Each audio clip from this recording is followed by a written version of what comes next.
So let's start with our first formal session on answer writing, जिथे आपण discuss करूया the art of answer writing in sociology. तुम्हा सर्वांना idea आहे की दिस सोशोलॉजी पेपर जो 500 मार्क्स आहे, मार्किंग सिस्टम कशी आहे, सर्वांना आयडिया आहे ह्या सगळ्या गोष्टींची, राईट? मार्किंग सिस्टम कशी आहे, किती क्वेश्चन्स पडतात, 10 मार्काचे कुठे, 20 मार्काचे कुठे, एटसेट्रा, ह्या सगळ्यांची आयडिया 2 मिनिटात ब्रीफ करतो त्याला. This complete question paper of sociology paper 1 आणि पेपर 2 हा एक्झॅक्ट रेप्लिका एकमेकांचा, सेम स्ट्रक्चर दोन्ही पेपरमध्ये. They will ask 8 questions in paper 1, 8 questions in paper 2. Out of these 8 questions, you have to write just 5 questions. And each of these questions will carry 50 marks. And that's why you are going to write 250 marks for 5 questions. Out of these 8 questions, you have to choose 5 out of 8 questions. But a choice choose kartana, there are 2 rules. The first rule, question number 1 and question number 5 will be compulsory. कळते 8 प्रश्नांपैकी 2 प्रश्न compulsory. आणि दुसरा rule काय, out of this 6 questions जे remaining आहेत त्यापैकी तुम्हाला choice करायचे 3. त्या 3च्या चॉईसचा एक पर्टिक्युलर रूल आहे. तो रूल म्हणजे काय, this 3 question should not come from a single section. आता what is single section? Let's say we are discussing on paper 1.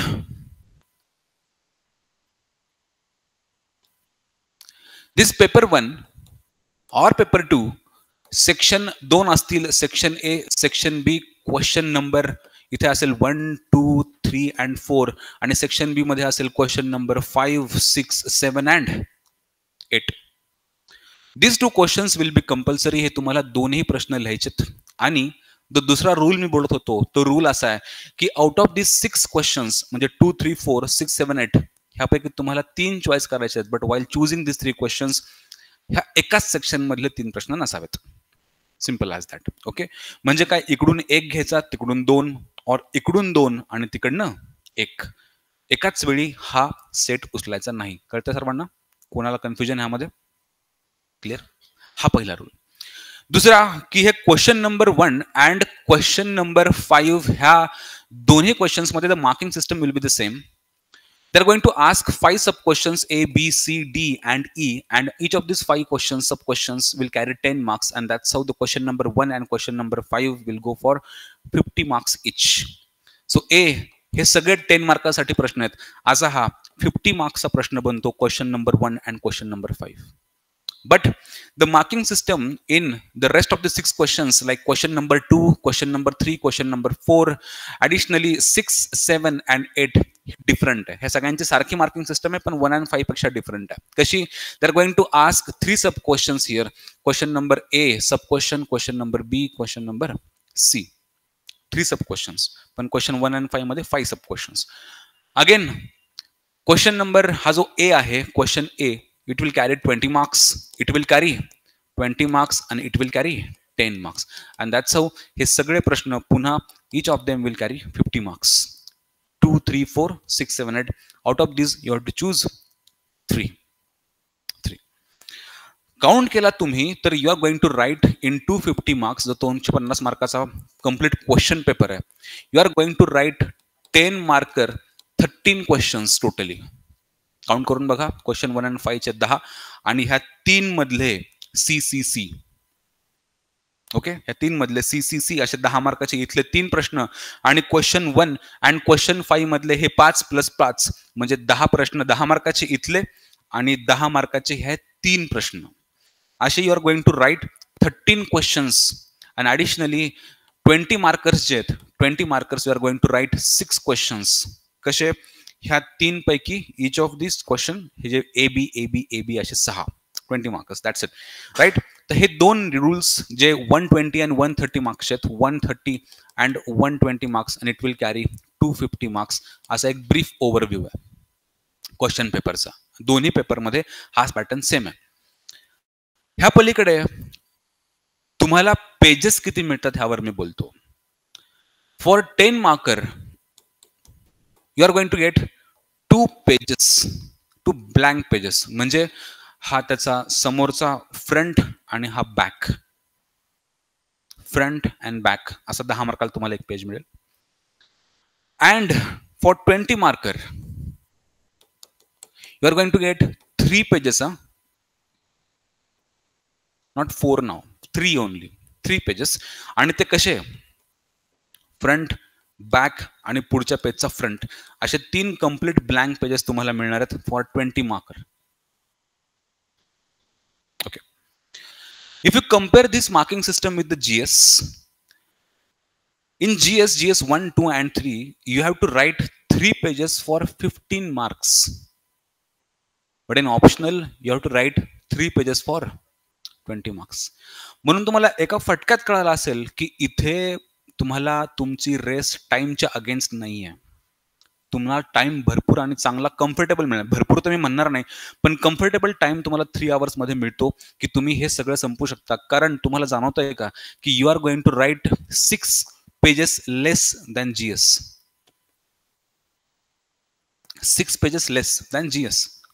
म्हणजे GS मधले 10 मार्काचे 3 सब क्वेश्चन्स हे मायनस होणार आहेत. 10 मार्काचे 3 सब क्वेश्चन्स आणि ऑप्शनल मध्ये तुम्हाला same pages, I mean same marks कमी पानासाठी लिहायचे. कळतंय? आणि हीच कॉम्पिटिशन एसए मध्ये अजून कमी होते. एसए मध्ये आणखी तुम्हाला कमी लिहायचं असतं. सो GS मध्ये जेवढी स्पीड तुम्ही पकडायला हवी, जेवढं फास्ट लिहायला हवं, जेवढं तुमचा जास्त कंटेंट जायला हवा, त्यापेक्षा खूप कमी व्यवस्थित कम्फर्टेबल स्पीडमध्ये you can complete this optional paper. हे तुम्हाला सरळ सरळ कॅल्क्युलेशन दिसतंय, राईट? सरळ सरळ कॅल्क्युलेशन. मग हे करताना देर आर 2 स्टाईल्स की ज्यामध्ये तुम्ही हा 250 मार्क्सचा क्वेश्चन पेपर कम्प्लीट करू शकता. फ्यू स्टुडंट्स ते चूज, लेट्स से की 10 मार्कर मी आधी संपून घेतो आणि मग 20 मार्कर्स संपवतो एकत्र. काही विद्यार्थी म्हणतात की आपण 20 मार्कर्स आधी घेऊया अँड देन 10 मार्कर्स, राईट? पण ह्या वेळच्या एक्सपेरिमेंटेशन वरनं माझ्यासोबत केलेलं मला असं जाणवलं की अजून त्याच्यामध्ये काहीतरी एक इम्प्रुव्हमेंट होऊ शकते. आधी मी क्वेश्चन पेपरच्या स्ट्रक्चरवर बोलतोय, मग आन्सर रायटिंग कसं करायचं बोलूया आपण. इम्प्रुव्हमेंट, टाइम मॅनेजमेंटची इम्प्रुव्हमेंट. टाइम मॅनेजमेंट मध्ये तुम्हाला अगेन कॉन्स्टंट आहे 3 आवर्स. पण या 3 आवर्स मध्ये मला ह्यावेळी जाणवलं की एक चांगली आयडिया इम्प्लिमेंट होऊ शकते. म्हणजे 180 जे मिनिट्स आहेत, ह्या 180 मिनिटांना मी काही वेगळ्या प्रकारे डिव्हिजन केली होती. ती डिव्हिजन होती की पहिले 80 मिनिट्स, ओके, 80 मिनिट्स काय बोलतो, then 40 minutes, then 40 minutes and then 20 minutes. अशा 4 डिव्हिजन 3 आवर्स मध्ये करणं अपेक्षित आहे. आपण अशाच पद्धतीने प्रॅक्टिस करू. ऑफकोर्स हे तुमच्या पर्सनल चॉईसवर असेल, पण आधी आयडिया समजून घेऊ की काय आयडिया आहे. पहिली आयडिया होती व्हेरी सिम्पल, 10 मार्काचे एकत्र सोडवा, 20 मार्काचे एकत्र सोडवा, 1.5 घंटा संपला विषय, राईट? पण आणखी एक सिम्पल तुम्हाला सांगतोय की सायकोलॉजिकली आणि जे तुम्हाला मार्क देईल ह्या हिशोबानं, जर इफ यू ऑब्झर्व की if you have to write 6 pages lesser और लोअर, और जे काय कानाला शब्द वापरू आपण, कमी दॅन द GS, तुम्हाला स्ट्रेट फॉरवर्ड 20 मार्कर मध्ये जरासा टायमिंगचा सरप्लस आहे. जे तुम्ही आधी 90 minutes you use to invest on 20 markers, 90 minute लागतच नाहीत. ओके, 90 मिनिट्स लागत नाहीत. आपण आधी सजेस्ट करायचो की लेट्स से 6 क्वेश्चन्स आहेत, 15 मिनिटाचा काटा आहे. ओके, आणि घड्याळ बघणं फार सोपं जातं जर तुम्ही 15 मिनिटाचा काटा बघत फिरले तर, राईट? की लेट्स से की you are starting the question paper on let's say 9 AM, तर 9 ते 9:15 पहिला 20 मार्काचा प्रश्न संपला पाहिजे. मग 9:15 ते 9:30 second question of 20 marker, then 15 हे सोपं जातं करायला, नक्की जातं. पण एवढा वेळ लागतच नाही ना. 15 मार्कर, ते पण 15 मिनिट्स फॉर 3 पेजेस, हे कॅल्क्युलेशन फार चुकीचं आहे. Generally on an average for 20 markers you should invest 12 to 13 minutes max, आणि त्यामध्ये तुमचे 3 पानं कम्फर्टेबली संपतात. ओके, सो 20 मार्कर जो आहेत, 20 मार्कर हा जो 20 मार्कर आहे, हा जनरली तुमचा वेळ घेईल 12 to 13 मिनिट्स. मी ॲव्हरेज पकडतो कुठेतरी 12.5 मिनिटांचं on an average. 12.5 minutes imagine करू आपण, 12.5 मिनिट्स इंटू 6 क्वेश्चन्स, हे कुठे जातं? 75 मिनिटांच्या आसपास, है ना? मागे पुढे सगळं काही कन्सिडर करून मी ह्या 75ला मी 80 मिनिट्स घेतो. ह्या 80 मिनिट्स मध्ये हे कम्फर्टेबली तुमचे 6 क्वेश्चन्स ऑफ 20 मार्कर पहिले संपवून घ्यायचे 80 मिनिट्स मध्ये. ओके, ह्याला मी कसं करेल की प्रत्येक 25 मिनिटाचा काटा, ह्यामध्ये 2 प्रश्न संपतायत का माझे? 25 minutes, then 25 minutes and then next 25 minutes. ह्या प्रत्येक 25 मिनिट्स मधल्या स्लॉटमध्ये माझे 2 प्रश्न संपले पाहिजेत, ह्या हिशोबाने जाईल. पण ह्युमन टेंडन्सी असते की जेव्हा आपण पहिला प्रश्न घेतो, आपल्या हाताची मसल्स अजून फ्लेक्झिबल झालेले नसतात. आपला माइंड अजून त्या डिसिप्लिनमध्ये घुसलेला नसतो, की त्या पेपरामध्ये असं त्याला म्हणतो ना आपण हिटिंग ऑफ द इंजिन, ते इंजिन अजून सुरू झालेलं नसतं. म्हणून एक्सपिरियन्स असा आहे की बाबा पहिल्या प्रश्नाला थोडासा 2-3 मिनिट जास्त वेळ लागतो ती स्पीड पकडेपर्यंत. ओके, म्हणून 80 मिनिट्स, 5 मिनिट मागे पुढे करून मी 80 मिनिट्स इन्व्हेस्ट करतोय. म्हणून 80 मिनिट्स तुम्ही पहिल्या 20 मार्करला इन्व्हेस्ट कराव्या नाव. पण जेव्हा तुमचा क्वेश्चन पेपर इव्हॅल्युएशनला येईल इव्हॅल्युएटरकडे, तेव्हा तुमच्या क्वेश्चन पेपर मधला 20 मार्काचे प्रश्न आधी इव्हॅल्युएट नाही होणार. तुमचा पहिला प्रश्न इव्हॅल्युएट होणार आहे तो question number 1, right? Question number 1. Generally एक सायकोलॉजिकल टेंडन्सी असते की that first impression that you are going to bring upon that examiner in the question number 1 itself, तो impression is going to continue throughout the paper. आणि तुमचा performance जर question number 1 मध्ये तगडा असेल, question number 1 चे 5 sub questions तुमचा performance तगडा असेल, तर जनरली हा पूर्ण रिफ्लेक्ट करतो सगळ्या क्वेश्चन पेपरवर. इमॅजिन करू आपण की 150 मार्क मिळवायला किती मार्क लागतात पर क्वेश्चन. आपलं टार्गेट 300 असं इमॅजिन करतो आणि 150 + 150 असा ॲव्हरेज पकडतो. पेपर 1 ऑफ सोशॉलॉजी 150 मार्क मिळवण्यासाठी काय लागतं, तर तुम्हाला पर 20 मार्कर क्वेश्चन मध्ये तुम्हाला 12 मार्क्स पडलेले पाहिजेत ऑन एन ॲव्हरेज. किती? 12 मार्क्स पर 20 मार्कर क्वेश्चन, आणि 6 मार्क्स पर 10 मार्कर क्वेश्चन तुम्हाला पडले पाहिजे. तुमचं टार्गेट काय पाहिजे? What is your target? की तुमचा ॲव्हरेज जो मार्कांचा हा टार्गेट पाहिजे की 6 मार्क्स आउट ऑफ 10 मार्क्स, आणि दुसरा target 12 marks out of 10 marks. हा एक्झॅक्टली 150 मार्क तुम्हाला देतो. 13x6 आणि 12x6. कळतंय का? कारण 13 क्वेश्चन्सचे 6 मार्क 78 आणि 6 क्वेश्चनचे 12 मार्क्स 72, आणि दॅट काउंट्स टू 150 मार्क्स. हा तुमचा ॲव्हरेज पाहिजे. ओके, ॲव्हरेज इन सेन्स की काही क्वेश्चन्सला तुम्हाला 5 पडतील, पण काही क्वेश्चनला तुम्हाला 7 घ्यायचेत. काही क्वेश्चनला तुम्हाला इकडे 11 पडतील, काही क्वेश्चनला तुम्हाला 13-14 पर्यंत पोहोचायचं. कळतंय? On an average 12, on an average 6, अशा पद्धतीने आपण 150 आसपास टच करतो आणि होतं हे शक्य. ओके, सांगण्याचा अर्थ असा की हा मार्कांचा इम्प्रेशन असाच कंटिन्यू राहायचा असेल तर तुमचा पहिला क्वेश्चन तगडा गेला पाहिजे. पहिल्या क्वेश्चन मध्ये 6-7 6-7 6-7 असा ॲव्हरेज गेला की सगळ्या बाकीच्या क्वेश्चन मध्ये जनरली 5-6 6-7, जरी तुमचा वर्स्ट क्वेश्चन जरी गेला परफॉर्मन्स मध्ये तरी तुम्हाला तो 5 मार्क देऊन जातो. ह्याचं कारण की ऑलरेडी त्याला कळालंय की तुम्ही एक डिसेंट स्टुडंट आहात. पण पहिल्याच क्वेश्चन मधला तुमचा ॲव्हरेज म्हणजे 5 सब क्वेश्चन्स मधला ॲव्हरेज 4-5 गेला की तो पुढे 6-7 द्यायला पण जरासा त्याचा हात आखडतो. आम्ही शेकडो क्वेश्चन पेपर चेक करतो, एक स्टुडंट म्हणूनही आणि एक फॅकल्टी म्हणूनही. हे सायकोलॉजिकल कंडिशन असते की क्वेश्चन नंबर 1 ला तुमचा परफॉर्मन्स पीक पाहिजे. लक्षात घ्या, क्वेश्चन नंबर 1 चा परफॉर्मन्स तुमचा पीक लेवलचा पाहिजे. हा पीक केव्हा तयार होतो? जेव्हा तुमचा हात आणि ब्रेन एका पीक लेवलला पोहोचलेला असतं. तुमचा हात स्पीड आणि ब्रेन सुद्धा, म्हणजे तुमच्या डोक्यामध्ये फास्ट प्रोसेसिंग सुरू आहे, तुमचा हात व्यवस्थित सुरू आहे, कंटेंट सुचतोय. पहिल्याच क्वेश्चनला म्हणजे पहिल्याच मोमेंटला क्वेश्चन नंबर 1 घेतला तर तुम्हाला त्यात घुसेपर्यंत वेळ लागतो, ती स्मूथनेस यायला वेळ लागतो. म्हणून क्वेश्चन नंबर 1 आधी न घेता थोडं होल्ड करायचं. कळतंय? Why I am focusing on question number 1 to make that impression throughout the paper. म्हणून क्वेश्चन नंबर 1 आधी न घेता होल्ड करायचं आणि इन्व्हेस्ट करायचं कम्प्लिटली ऑन 20 मार्क्स. म्हणून तुमचा पहिला फेज जो असेल 80 मार्कांचा तो असेल ऑन ऑल द 20 मार्कर्स. आणि लगेच मग मी इथे येणार हा पहिला स्लॉट क्वेश्चन नंबर 1 चा. आता इथे काय होतंय माहिती तुम्हाला, ह्या 180 मिनिटांपैकी तुम्ही 80 मिनिटावर पोहोचलात, अजून 100 मिनिटं बाकी आहेत, 80 मिनिटावर पोहोचलात. आता तुमची गाडी भयंकर स्मूथ चालली आहे. ग्राफ कसा असतो परफॉर्मन्सचा? ग्राफ असा जातो की तुमचा स्मूथनेस असं वाढत वाढत जातो, म्हणजे तुमची थिंकिंग प्रोसेस, तुमची रायटिंग स्पीड, तुमचे विचार येणं, आयडियाज येणं हे वाढत जातं आणि एका पॉइंटला मग ते डिक्लाइन होत जातं. डिक्लाइन. इथे तुम्हाला ही जी स्पीड पकडत जायची ती स्पीड 20 मार्कर्स मध्ये वाढवत जायची, कारण 3-3च पान लिहायचेत पण 20-20 मार्क घ्यायचेत. ही वाढवत जायचंय आणि ह्या पीकला तुम्ही आले की तुम्ही क्वेश्चन नंबर 1च्या आसपास असाल, राईट. क्वेश्चन नंबर 1, मग इथे क्वेश्चन नंबर 5 आणि मग हा जो डिक्लाइन आहे मग ते सी सी सी हे 3 प्रश्न. म्हणजे हे तर काय करतोय मी, हे कॅल्क्युलेशन कसं आहे, 80 मिनिट्स ह्या पहिल्या इथे पीकला पोहोचले 80 नंतर, मग घेतला पुढचे 40 मिनिट कुठला प्रश्न, क्वेश्चन नंबर 1 फॉर 40 मिनिट्स, म्हणजे हा point, I am really sorry, 40 minute.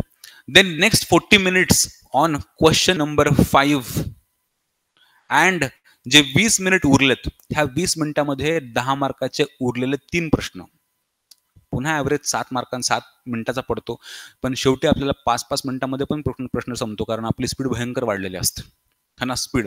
म्हणून ह्या 20 मिनिट्समध्ये शेवटी मग आपण सी सी सी जे उरलेले ते 10 मार्कर्सचे 3 प्रश्न आहेत, कुठले, जे उरलेले 6 प्रश्नांपैकी. सर्वांना कळतंय मी काय म्हणतोय, है ना, ते सी सी सी वाले प्रश्न घ्यायचे.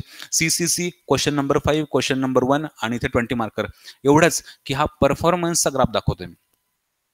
जेव्हा तुम्ही 3-3 तासाचे पेपर तुमच्या लेवलला तुम्ही प्रॅक्टिस कराल, तुम्हाला कळेल की आपला परफॉर्मन्स कसा, कुठे काय पीक खालीवर होतोय. मे बी तुम्ही तुमच्या लेवलला व्हेरिएशन पण ह्यामध्ये करू शकता depending on your on performance. पण माझ्या अनुभवावरून मला असं जाणवलं की जर पहिल्या 20 मार्कमध्ये इन्व्हेस्ट करत करत गेलो, मी पीकला पोहोचतो क्वेश्चन नंबर 1ला, मग हिट करायचं आणि मग 5 आणि उरलेले क्वेश्चन्स. ओके, पीकला गेल्यावर क्वेश्चन नंबर 1. तुम्ही इथेच क्वेश्चन नंबर 1 घेतला ह्या ग्राफच्या सुरुवातीलाच इथे, तर तुम्हाला ते घुसेपर्यंत गडबड खडखड खडखड होतो. ओके, म्हणून माझा पहिला जो पहिले 15-20 मिनिटातला पहिला प्रश्न मी घेईल तो शक्यतो वर्स्ट क्वेश्चन घ्यायचा. तुम्हाला माहिती आहे की थोडासा इथे गडबडणार आहे ना, असं होत नाही शक्यतो, पण जो त्यातल्या त्यात लोएस्ट, की जिथे तुम्हाला हाताची प्रॅक्टिस करायची आहे, विचाराची प्रॅक्टिस करायची आहे, थिंकिंगची प्रॅक्टिस करायची आहे, तसं एक लोएस्ट क्वेश्चन घ्यायचा आणि मग बेस्ट क्वेश्चनकडे निघत चालायचं आणि इथे तुम्हाला बेस्ट पॉइंटला पोहोचायचं. ओके, अशी तुमची परफॉर्मन्सची स्ट्रॅटेजी असेल, अशी स्ट्रॅटेजी असेल. सो जनरली तुम्ही प्रॅक्टिस करताना कसं करणार की एक 40 मिनिटाचा स्लॉट लावून ठेवायचा. 40 मिनिटात 5 प्रश्न होत आहेत का, 10 मार्काचे 40 मिनिटात 5 प्रश्न होतात का, आपण हेच टायमिंग आपल्या प्रॅक्टिसमध्ये घेणार. 20 मार्कर्सला 12-13 मिनिट, 10 मार्कर्सला 8 मिनिट. ह्याचं कारण 10 मार्कर्समध्ये आउटपुट जास्त निघतं, 7-7 मार्क पडतात, 6-6 मार्क पडतात. पण तिकडे 13-14 मार्क मिळून थोडंसं अवघड जातं. 12 पडतात पण 13-14 ते तो पीक गाठणं अवघड जातं. 10 मार्करमध्ये 7 मार्क सहज मिळू शकतात. तिकडे झाले ते 14 मार्क, जे की तिकडे अवघड आहे पण इकडे सोपं आहे. Out of 20 to get 14 marks हे थोडं डिफिकल्ट आहे, पण out of 10 to get 7 marks हे थोडं इझी आहे. म्हणून आपल्याला 10 मार्करवर हिट करायचं. ओके, हा आपला आयडिया असेल. तर असं आपण ह्या परफॉर्मन्समधनं जाऊ. नाव ह्या परफॉर्मन्सच्या पलीकडे आन्सर रायटिंग जी सोशोलॉजीची असते, ही आन्सर रायटिंग मधल्या पहिल्या मुद्द्यावर मी बोलतो की हाऊ टू राईट आन्सर्स. तर आन्सर रायटिंगला AW करतो मी. त्याचा पहिला मुद्दा मांडतो की how to structurise the answers in sociology. स्ट्रक्चरचा अर्थ असतो कुठले कुठले मेन कॉम्पोनंट्स हे सोशोलॉजीच्या आन्सर रायटिंग मध्ये असतात, एका आन्सर मध्ये असतात. ते मेन कंपोनंट्स असतात 4, मेजरली 4 डिफरंट कंपोनंट्स. त्याला आपण GS मध्ये IBC फॉर्मॅट म्हणतो, इंट्रोडक्शन, बॉडी अँड कन्क्लुजन. पण सोशोलॉजी मध्ये आणखी एक C ऍड होतो त्याच्यामध्ये. तो असतो तुमचा पहिला कॉम्पोनंट ऑन इंट्रोडक्शन. दुसरा कॉम्पोनंट असेल तुमची बॉडी. लास्ट कॉम्पोनंट असेल तुमचं कन्क्लुजन. बट GS पेक्षा वेगळं इथे एक ऍडिशनल कॉम्पोनंट ऍड होतो, तो होतो critic. This is special for sociology. Okay, क्रिटिकचा अर्थ मी पुढे प्रत्येक आता मुद्द्यावर बोलतो. पण 4 कंपोनंट कुठले, number 1 introduction, number 2 body, number 3 critic आणि नंबर 4 कन्क्लुजन. हा जो पहिला पार्ट आहे, म्हणजे तुम्हाला हे उत्तरामध्ये दिसेल कसं, म्हणजे स्ट्रक्चर कसं दिसेल तुम्हाला, हे 2 पानं असतील 10 मार्क्स और 20 मार्क्स, ह्या दोघांसाठी स्ट्रक्चर जनरली सेम असेल. कसं? तुम्हाला इथे तुमचं इंट्रोडक्शन दिसेल, एक 3 to 4 लाईन्स. इथे तुमचं कन्क्लुजन दिसेल, अगेन 3 to 4 लाईन्स. एक्झॅक्टली ह्या 1.5 नंतर, म्हणजे 1.5 पेजेस नंतर डोक्यात ही लाईन ठेवून द्यायची. हा जो मधला गॅप आहे, हा मधला गॅप तुमचा क्रिटिकचा असेल. In the form of let's say 1 2 sufficient आहे, 1-2 टीका, 1 2 3, पण जनरली एवढा पार्ट. म्हणजे हा जो पार्ट उरलाय, मग तुमची बॉडी सुरू होते. तुमची बॉडी इथून इथपर्यंत संपली पाहिजे. ओके. तर तुमचं स्ट्रक्चर जनरली दिसेल कसं डोळ्यासमोर? ते दिसेल की हा पहिला पार्ट असेल तुमचा इंट्रोडक्शनचा. इथून सुरू होईल तुमची बॉडी, म्हणजे तुमची मेन डिमांड, जे प्रश्न विचारलाय मेन डिमांड. त्याच्या काउंटर पर्स्पेक्टिव्ह म्हणजे क्रिटिक, जो तुम्हाला एक्सप्लिसिटली नाही विचारणार, पण तुम्हाला लिहायचंय तुम्हाला. ओके. ते विचारणार नाहीत की क्रिटिक ऑन दॅट, फार रेअर विचारतील, ते रेअरली विचारतील, पण तुम्हाला लिहायचंय. कारण सोशलॉजीमध्ये कधीच 100% कुणी बरोबर नसतं. There are always perspective, counter perspective for every topic, generally every topic. म्हणून तुम्हाला ह्या एका सिंगल क्वेश्चन पेपरमध्ये आउट ऑफ 19 क्वेश्चन्स 17-18 क्वेश्चनमध्ये टीका लिहिण्याची गरज भासू शकते, क्रिटिक लिहिण्याची गरज भासू शकते. तर हे क्रिटिक जो आहे तो 1 2 3 पॉईंटमध्ये हा तुमचा क्रिटिक असेल, and this is going to be your conclusion. असं जनरल स्ट्रक्चर दिसतं. हेच स्ट्रक्चर मला 20 मार्करला कसं दिसतं? सॉरी,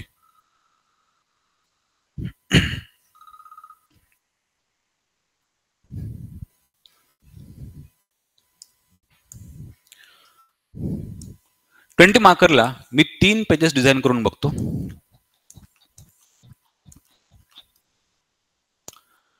इंट्रो,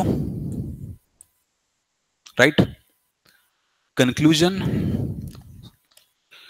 थोडंसं ब्रॉड क्रिटिक, मे बी इथून सुरू करा किंवा इथून कुठून तरी सुरू करा. क्रिटिक 1 2 3, आणि ह्या लाईन पर्यंत तुम्ही तुमची बॉडी स्ट्रेच करू शकता.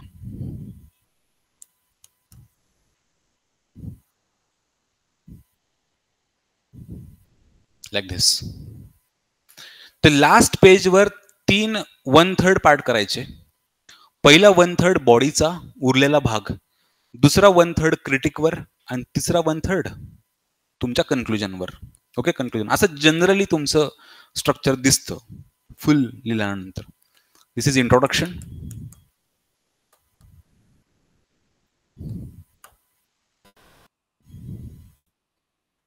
आता स्ट्रक्चर बघतोय, अडचण काय इथपर्यंत?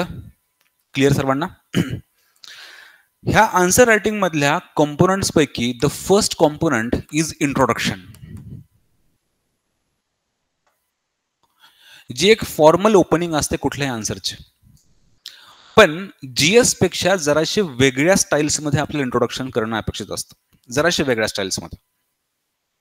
त्यातली पहिली सिंपल स्टाईल जे जनरली सगळे वापरतात, ती सिंपल स्टाईल आहे bye defining or stating the meaning of whatever concept they have asked. If they're asking the question on a concept or a theory, है ना, जसं की तुम्हाला मी क्वेश्चन पेपर मागे दाखवला की what do you mean by social stratification, असा प्रश्न विचारला. तर defining that idea of social stratification और stating the meaning of stratification ही तुमची पहिली सिंपल कन्सेप्ट असेल की तुम्ही असं इंट्रोडक्शन कराल. सोशिओलॉजीमध्ये ह्यापेक्षा आणखी बेटर वेज आहेत टू इंट्रोड्यूस. तो पहिला, especially if they ask the questions on thinkers किंवा पर्स्पेक्टिव्ह, जर चॅप्टर 2 मध्ये आणि चॅप्टर 4 मध्ये, यू विल मेन्शन की which school they belong to. School in sense ते थिंकर्स कुठल्या पर्स्पेक्टिव्ह आहेत, जे चॅप्टर 2 मध्ये येणार आपल्याला. म्हणून तुम्ही आता लक्षात ठेवायचं की मी काय बोलतोय, की the perspective of thinker, perspective कुठले कुठले, जनरली 3 असतील. स्ट्रक्चरल फंक्शनलिझम, जे चॅप्टर 2 मध्ये शिकायचंय. म्हणून तुम्हाला लक्षात ठेवायचंय की हे तुम्हाला इंट्रोडक्शन मध्ये मेन्शन करायचंय की हा माणूस कुठल्या स्कूलचा आहे. Structural functionalism. दुसरा असेल मे बी कॉन्फ्लिक्ट पर्स्पेक्टिव्ह, आणि तिसरा आणखी एक मेजर सोशिओलॉजी मधला आहे, तो आहे सिम्बॉलिक इंटरॅक्शनिझम. हे नारळ आहे बाय द वे, घाबरू नका.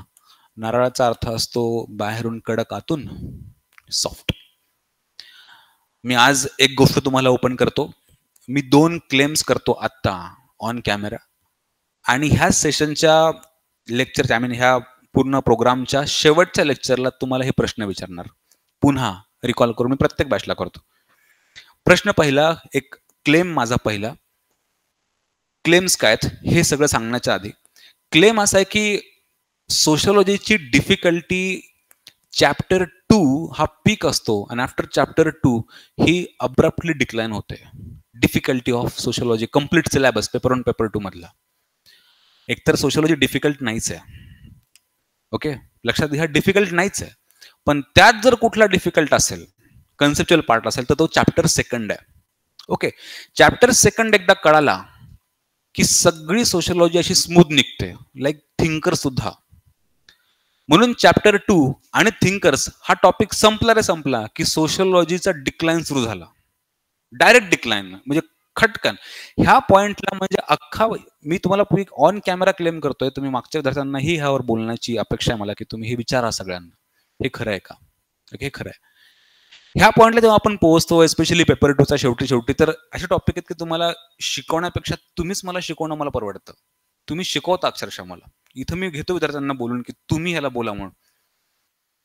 असे टॉपिक आहेत like industrialisation, urbanisation, harassment against women. फार सिंपल आणि सोपं टॉपिक आहेत. सांगण्याचा अर्थ असा की जो कन्सेप्च्युअल पार्ट आहे सोशलॉजीचा तो आता सुरू होणार आहे. Okay, this is the core. पुढचे 2 वीक दॅट्स इट, काम संपलं. मग हे सगळं स्मूथली असं एकदम बटर सारखं खाली पडतं, डायरेक्ट स्मूथ. दुसरा क्लेम की सोशलॉजी नारळासारखी आहे. तुम्हाला फक्त नावं अवघड आहे त्याच्यामध्ये अत्यंत सॉफ्ट आहे, इतकं सिंपल आहे ना. जसं की मी जो वर्ड वापरला ना की स्ट्रक्चरल फंक्शनलिझम, ह्याचा अर्थ असतो की this perspective studies the positive roles of that particular institution. काय शब्द वापरला मी? Positive role. म्हणजे रिलिजनचा पॉझिटिव्ह रोल काय, फॅमिलीचा पॉझिटिव्ह रोल काय, एज्युकेशनचा पॉझिटिव्ह रोल काय, त्याला सोशलॉजिकली आपण फंक्शन शब्द वापरतो, फंक्शन. अँड धिस पर्स्पेक्टिव्ह जी कुठली इन्स्टिट्यूशन शिकेल त्या इन्स्टिट्यूशनला पॉझिटिव्हलीच बघेल. ओके, जसं की इफ एम.एल. डर्किम हा एक थिंकर आहे, हा थिंकर ह्या फंक्शनलिस्ट पर्स्पेक्टिव्हचा आहे, स्ट्रक्चरल फंक्शनलिस्ट पर्स्पेक्टिव्हचा. तो काय करतो माहितीये? तो रिलिजनकडे बघितला की तो म्हणेल की religion is very important for to maintain unity and solidarity in society. लगेच कळालं. आता मी जर तुम्हाला आणखी एक शब्द सांगितला की ऑगस्ट कॉम्ट हा स्ट्रक्चरल फंक्शनलिझम पर्स्पेक्टिव्हचा आहे, तर तुम्हाला आत्ताच कळेल की what do you mean by structural functionalism. त्यांचा पर्स्पेक्टिव्ह काय असेल? As August Comte belong to this school of structural functionalism, त्यांचा बघण्याचा दृष्टिकोन समाजाकडे कसा असेल तो असा असेल. पॉझिटिव्ह रोल ते अभ्यास करतील. They will study the positive roles of police, governance, state, religion, family, marriage. ह्याच्या कम्प्लीट अपोजिट आहे कॉन्फ्लिक्ट पर्स्पेक्टिव्ह. कॉन्फ्लिक्ट पर्स्पेक्टिव्ह म्हणजे काय? They will focus on the dysfunctions. आधी शब्द वापरला मी फंक्शन, दुसरा dysfunctions. Like negative role of religion, negative role of economy, negative role of polity, negative role of family and marriage, ह्यांचा ते अभ्यास करतील. आणि मी शब्द वापरला की जर Marx belongs to conflict perspective, तुम्हाला लगेच कळेल की इकॉनॉमीचा negative role class conflict and how society changes from class conflict. मी जर शब्द वापरला की सिल्विया वाल्बी नावाची थिंकर जी असणार आहेत त्या फेमिनिस्ट आहेत and she belongs to conflict perspective, she will talk about how patriarchy plays negative role in society. कळतंय? म्हणून चॅप्टर 2 जो आहे तो ह्या सगळ्या पर्स्पेक्टिव्हची ओळख आहे. पर्स्पेक्टिव्ह एक गॉगल प्रमाणे असतो. आपण ज्या गॉगलचा कलरचा चष्मा आपण घालू, गॉगल घालू, त्याच कलरनं आपल्याला सोसायटी दिसते. जर मी तुम्हाला सांगितलं की डर्किम हा ग्रीन कलरचा गॉगल घालतो, तर साधा लॉजिक आहे, त्याला जे दिसणार सोसायटी ती कशी दिसणार आहे? ग्रीन शेडमध्ये दिसणार. मी तुम्हाला सांगितलं की मार्क्स हा रेड कलरचा गॉगल घालतो, रेड लेन्सेस, त्याला रेडच दिसणार आहे. म्हणून चॅप्टर 2 जो आहे तो ह्या सगळ्या गोष्टींची ओळख आहे.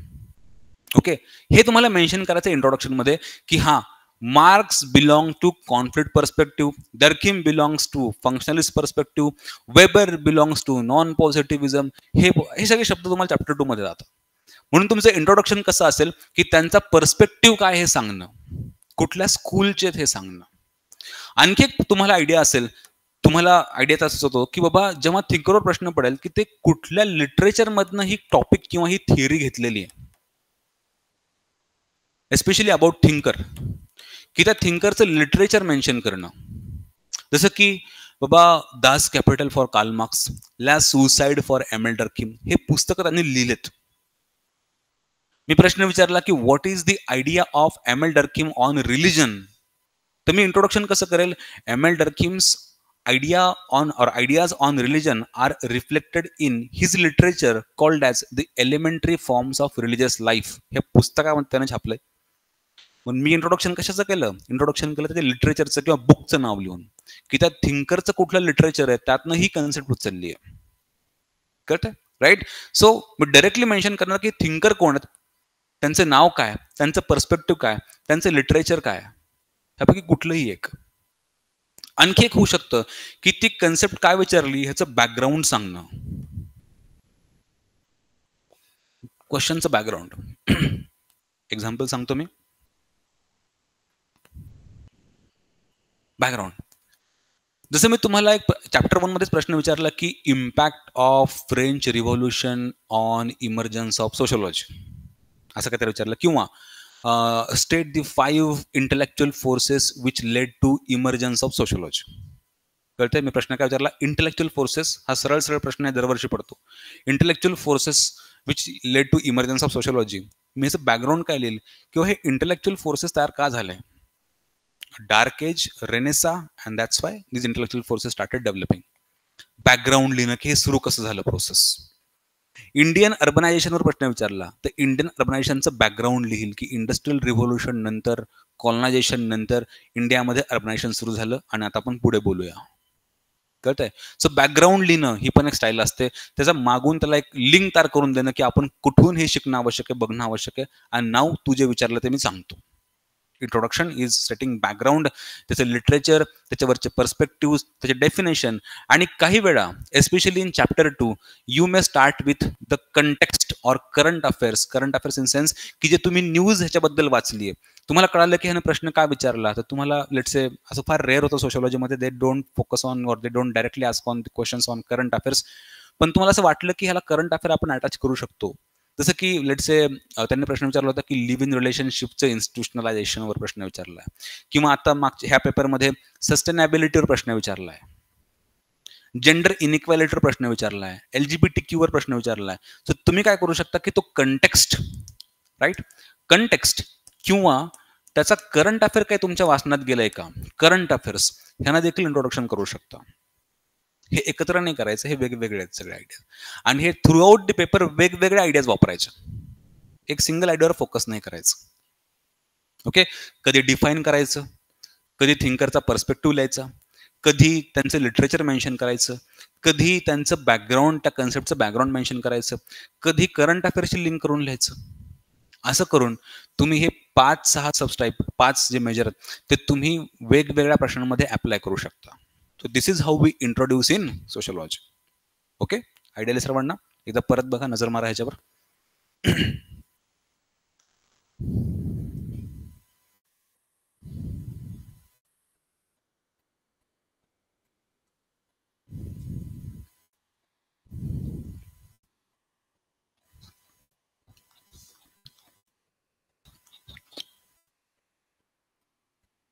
Yes ma'am. हां हां.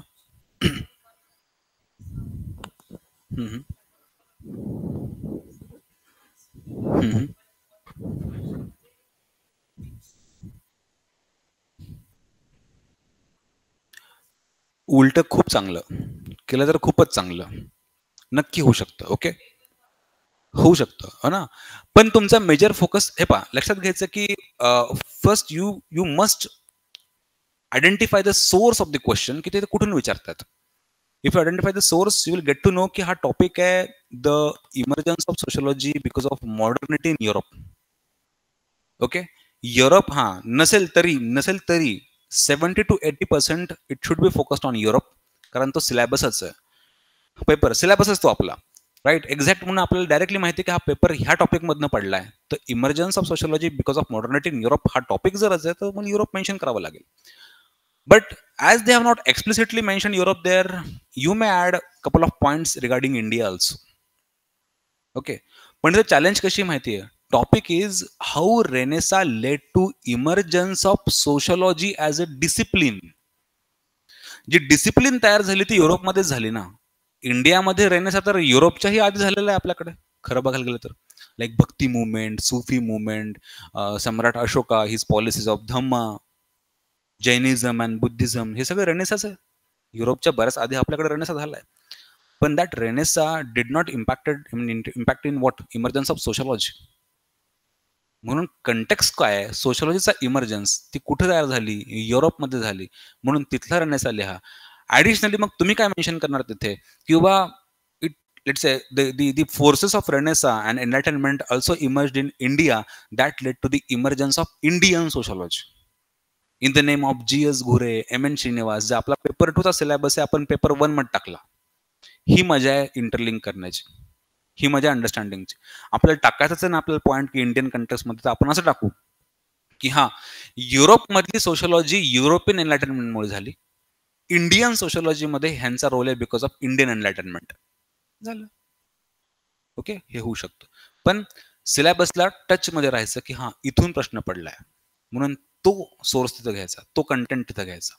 Okay, so definition, stating the meaning of that concept, हा टॉपिक तुम्हाला हेल्प करेल. हा इंट्रोडक्शन अबाउट कन्सेप्ट विचारतील तर सिलेबस मधल्या कन्सेप्ट, हे तुम्हाला हेल्प करेल थिंकर्समध्ये. Background and perspective and literature थिंकरमध्ये ही स्टाईल तुम्हाला हेल्प करेल. बॅकग्राऊंड जेव्हा एक प्रोसेस ते विचारतील त्याची बॅकग्राऊंड देण्याचं काम, urbanisation as process, industrialisation as process, त्याचं बॅकग्राऊंड काय हे त्यांनी समजून सांगणं. आणि एखादा छान बाउन्सर प्रश्न पडत असेल, एक न्यू काहीतरी डायनामिक प्रश्न असेल तर डायनामिक प्रश्नाला डायरेक्टली लिंक करणं, कंटेक्स्टनं, करंट अफेअरनं, ही तुमची स्टाईल असेल तुमच्या इंट्रोडक्शनची. ओके, द सेकंड जो आपला आस्पेक्ट असणार आहे, तो आस्पेक्ट आपल्या स्ट्रक्चर मधला तो असणार आहे तुमची बॉडी.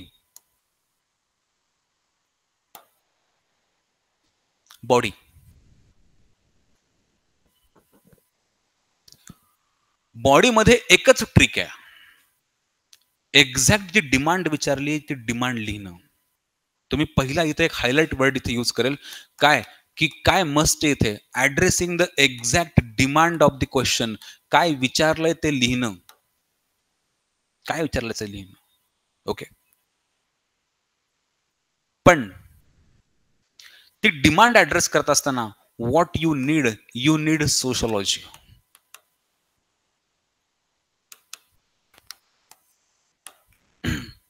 बघू कसं. मी एक प्रश्न विचारतो, असे कित्येक प्रश्न आपण एक्झाम्पल म्हणून घेऊ शकतो की जे एक्झॅक्ट क्वेश्चन सोशलॉजी मध्ये देखील आणि जीएस मध्ये देखील विचारू शकतात. प्रश्न बघा, इम्पॅक्ट ऑफ मनरेगा on poverty alleviation in India. Straightforward syllabus आहे जीएस मध्ये पण, स्ट्रेट फॉरवर्ड सिलेबस आहे सोशलॉजी मध्ये पण. क्वेश्चन काय, इम्पॅक्ट ऑफ मनरेगा scheme on poverty alleviation. Okay, हा एक प्रश्न घ्या. अजून एखादं एक्झाम्पल घेऊ आपण की the the the challenges in urbanisation in India. सरळ सरळ सिलेबस आहे जीएस 1 ला सुद्धा, सरळ सरळ सिलेबस आहे सोशलॉजी मध्ये सुद्धा. आणखी एक प्रश्न घेऊ बरं आपण की let's say the effectiveness of women empowerment strategy on the let's say the violence against women. हा टॉपिक जीएस मध्ये पण आहे, हा टॉपिक तुम्हाला सोशलॉजी मध्ये पण आहे. मग जर मी सेम प्रश्न विचारतोय in both of this disciplines, GS also and optional also, ह्या दोन उत्तरामध्ये फरक पाहिजे की नाही पाहिजे. Quite natural, quite obvious. Sociology.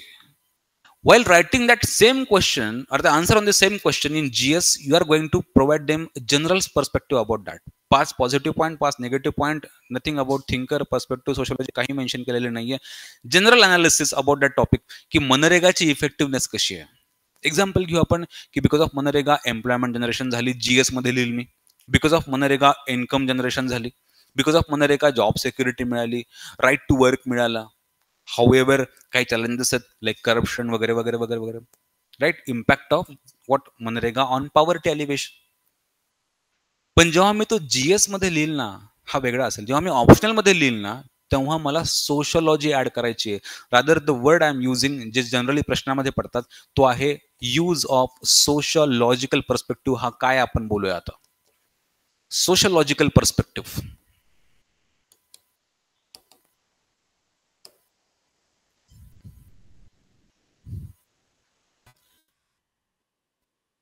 Okay, word काय, पर्स्पेक्टिव्ह. जो टॉपिक आपल्याला शिकायचा आहे तो चॅप्टर 2 का मदर आहे, mother of thinkers and answer writing, तो आहे because of this word, use of sociological perspective.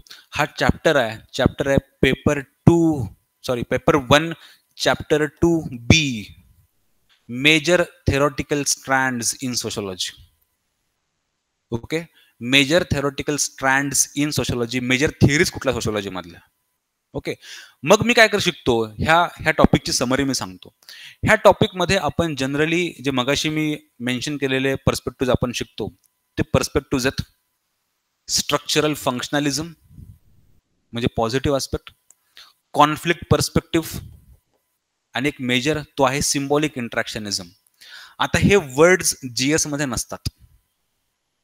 Okay, हे वर्ड्स जीएस मध्ये नसतात.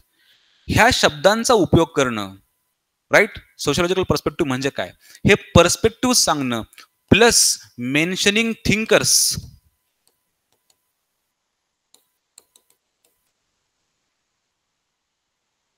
दिस is the sociological perspective. GS पेक्षा आपण वेगळे कसे असणार, जीएस पेक्षा वेगळे असणार जर तुम्ही हे 2-3 शब्द वापरले, जसं की स्ट्रक्चरल, मी कसं वापरायचं हे बोलतोच, पण जस्ट काय फरक आहे, use of the sociological perspectives and use of sociological thinkers in the same question. Content वेगळा sociological. This is how we provide sociology in our answers. So what is sociology? Sociology म्हणजे हे perspective आहेत. What is sociology? Sociology म्हणजे हे thinkers आहेत. हे perspective आणि thinkers mention करणं म्हणजे सोशलॉजीचं आन्सर लिहिणं असतं. आता हे काय रॉकेट सायन्स नसतं, हे अक्षरशः केक वॉक असतं. गंमत नाही करत आहे. काही सेशन्स थिंकर्सचे, काही सेशन्स चॅप्टर 2चे आणि 1-2 सेशन आन्सर रायटिंगचे, हे तुमचं स्मूथ चालतं एकदम, की हे लिहायचं कसं, कुठे अँड ऑल. मी कसं म्हणणार, एक्झाम्पल बघू आपण. मी जीएस मध्ये काय बोललो असतो की इम्पॅक्ट ऑफ मनरेगा ऑन पॉवर्टी एलिव्हेशन, मी सांगितलं असतं जीएस मध्ये की हा, की असा पॉझिटिव्ह इम्पॅक्ट झालाय 1 2 3 4, असा निगेटिव्ह इम्पॅक्ट झालाय 1 2 3 4 5. जसं की इकडे इन्कम वाढलंय, जॉब मिळाले, 100 डेजची गॅरंटी मिळाली आहे, इन्कम व्हॉट एव्हर, है ना. इकडे काय बोललो असतो की still some areas are lacking, like corruption is going on, टेक्नॉलॉजीचा इनइफेक्टिव्हनेस, जे काही जीएसचा कंटेंट आहे, जनरल पर्स्पेक्टिव्ह मांडले असतं. हा सेम कंटेंट मला ऑप्शनल मध्ये लिहायचाच आहे, सेम कंटेंट ऑप्शनल मध्ये लिहायचाच आहे, फक्त ऍड करायचंय काय, ऍड करायच्या 2 गोष्टी, एक तुमचे पर्स्पेक्टिव्ह आणि दुसरा थिंकर्स. सेम कंटेंट पाहिजे, जीएस सारखाच, फक्त तडका सोशलॉजीचा, तो पण वरवर तडका. असं नाही की भयंकर घुसलात. म्हणून किती थिंकर आणि किती पर्स्पेक्टिव्ह मेन्शन करायचे एका उत्तरामध्ये. If it is for 10 marker, 2 to 3 thinkers max, that's it. ते पण कंपल्सरी नसतं by the way. For 10 markers 2 to 3 हे पॉइंट्स, म्हणजे पर्स्पेक्टिव्ह प्लस थिंकर्स मिळून 2 to 3 पॉइंट्स, म्हणजे 10 मार्कांसाठी मला कुठेतरी 2-3 जागेवर दिसलं पाहिजे की सोशलॉजी लिहिली आहे ना. ओके, सोशलॉजी काय, पर्स्पेक्टिव्ह आणि थिंकरला मिळून 2 to 3 पॉइंट्स ऑन दिस. आणि जर हा 20 मार्कर असेल तर कुठेतरी लाईक 4 to 5 ह्या आयडियाज मेन्शन करणं आवश्यक असतं. 4 to 5 ideas, like perspective plus thinkers. Okay, 4 to 5. दुसरा पॉइंट, हे कंपल्सरी ही नाही की लिहावं, पण ह्याच्याशिवाय काय मजा आहे, है ना. आता मी हे सेम उत्तर तुम्हाला ऑप्शनल मध्ये लिहून दाखवतो. आता मी पहिला पॉइंट मांडला की बाबा बिकॉज ऑफ काय ते मनरेगा, की जॉब क्रिएशन झालंय, इन्कम वाढलंय, आणि मी त्यालाच पुढे लिहिलं की as stated by structural functionalist, MNREGA has helped in income generation. MNREGA has helped in job security, job guarantee for 100 days. का, कारण मनरेगाचा पॉझिटिव्ह रोल कोण बोलणार आहे, पॉझिटिव्ह रोल बोलणार आहे स्ट्रक्चरल फंक्शनलिझम और फंक्शनलिझम. पण मनरेगाचा निगेटिव्ह रोल कोण बोलणार आहे? कॉन्फ्लिक्ट थिअरी, ही दुसरी थिअरी आहे. म्हणून निगेटिव्ह मध्ये मी काय ऍड करणार? मार्क्सिझम ऍड करणार, की as studied by Marxist sociology, की मनरेगा has created again the income gap. मनरेगातनं जो पगार मिळतो तो खूप कमी मिळतो आणि एका साईडला खूपच हाय पेईंग जॉब सुरू आहेत, तो हा पुन्हा इन्कम गॅप वाढतोय अकॉर्डिंग टू मार्क्सिझम. हा नाही, डिव्हिजन ऑफ लेबर नाही लागू होणार. तो पॉझिटिव्ह पॉईंट आहे सुसाईड आपल्या ह्यांचा, एमएल डर्किमचा. ओके, हा पॉईंट त्याचा मांडेल मी, की according to Emile Durkheim division of labour ही कन्सेप्ट मनरेगामध्ये इम्प्लिमेंट होते, कारण everybody is doing their own job आणि त्यामध्ये स्पेशलाइज होतात. कळालं? Use of this concept, use of this perspective, use of this keywords, use of this thinkers, ही आहे सोशोलॉजी. सेम कंटेंट तडका मारलाय कशाचा? थिंकरचा आणि पर्स्पेक्टिव्हचा. काही घाबरायची गरज नाहीये. 2-3 सेशन्सला बसले आन्सर रायटिंगच्या आणि चॅप्टर 2 शिकले की तुम्हाला हे एकदम स्मूथ वाटतं की हे लिहायचंय कसं. 1-2 आन्सर लिहिण्यापुरतं बाकी असतं. कुठल्याही गोष्टीत आपण जेव्हा पहिल्यांदा पडतो, जेव्हा पाण्यात उडी मारतो, तेव्हा आपल्याला गटांगाळ्या घेतो, तसं असतं हे. पण एकदा पाण्यात पडलंय ना, आपण आपोआप पोहायला शिकतो. राईट? हे शिकण्याचा प्रकार चाललाय की लिहायचंय काय. म्हणून आधी शिकवतोय मी काय, की काय लिहायचंय, मग तुम्ही चॅप्टर 2 मधनं बरोबर त्या गोष्टी आयडेंटिफाय कराल की आपल्याला हे लक्षात ठेवायचं. ओके, सो तुमच्या आन्सरमध्ये जीएस सारखाच कंटेंट असेल, पण ह्या जीएस सोबत काय ऍड होईल? तुमच्या पर्स्पेक्टिव्ह, तुमचे थिंकर्स, काही सोशोलॉजिकल कीवर्ड्स, ह्याला म्हणतो आपण सोशोलॉजिकल पर्स्पेक्टिव्ह. ओके, मी कसं मेन्शन करेल? According to feminists, women are not that much represented or women are not provided with creche facilities at MNREGA work. आता मी हा शब्द इथे लिहिला असताच ना, इथं काय लिहिलं असतं निगेटिव्ह, की women are not provided with the creche facilities. Okay, पण इथं काय लिहिलं मी सोशोलॉजीमध्ये? According to feminists. इथं काय लिहिलं असतं मी जीएस मध्ये? किंवा इन्कम गॅप वाढतोय आणि लो पेईंग जॉब्स वाढतात मनरेगामुळे. लो पेईंग जॉब्स वाढतात, हे जीएस मध्ये म्हणलं असतो. पण ऑप्शनल मध्ये काय म्हणेल? According to Marxist low paying job वाढतात. म्हणजे मी काय केलंय? सेम कंटेंट ठेवलाय, पण तडका मारलाय 2-3 शब्दांचा फक्त. मार्क्सिझम, फेमिनिझम, फंक्शनलिझम, सिम्बॉलिक इंट्रॅक्शनिझम, त्यांच्या स्कूल्स ज्या आता आपण इथून पुढे शिकणार. ओके, सो तुम्हाला हे स्कूल्स कुठे मेन्शन करायच्यात? सेम आर्ग्युमेंट प्लस थिंकर आणि पर्स्पेक्टिव्हचे नावं, आणि त्याला मस्तपैकी बॉक्स करायचा. त्याला दाखवायचं की मी हे मेन्शन केलेत.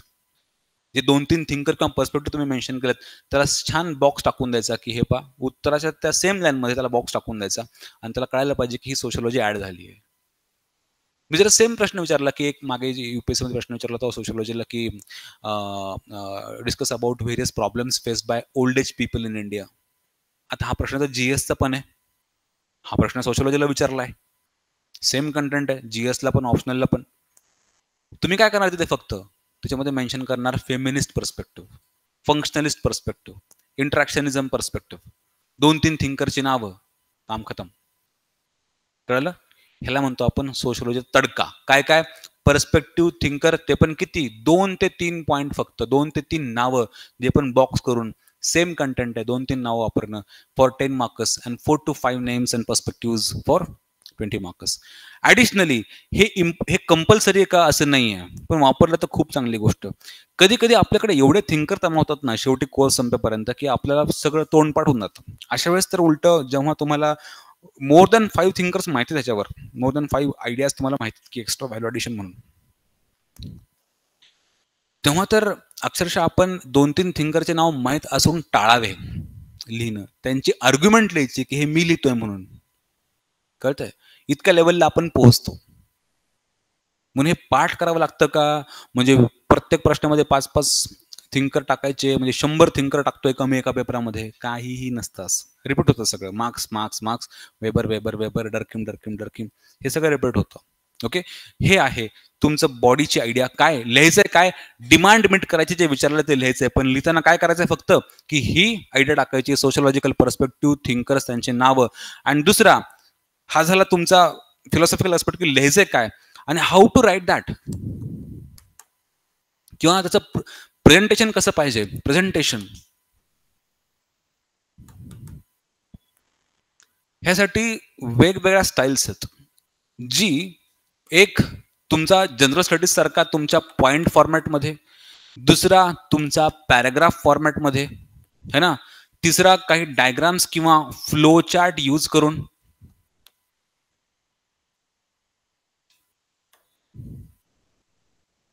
Be flexible. Paragraph, diagrams, flow chart, points, आणि चौथा की ह्या सगळ्यांचा mix, paragraph plus point, diagram plus paragraph, असं मिक्स जायचं. म्हणून सोशोलॉजीमध्ये पॅराग्राफमध्येच लिहावं का? Not compulsory. पॉइंटमध्ये लिहावं का? Not compulsory. डायग्राममध्ये लिहावं का? Not compulsory. तुम्ही रादर फ्लेक्झिबल राहायचं. ज्या प्रश्नांमध्ये तुम्हाला वाटते की पॅराग्राफनं बेटर कन्व्हे करू शकतो मी, त्याला कन्व्हिन्स करायचं असेल पूर्ण स्टेटमेंट लिहून, यूज पॅराग्राफ्स. त्याला फक्त पॉइंट सांगायचे पटपट पटपट पटपट, okay, then use point format. झालं. ओके.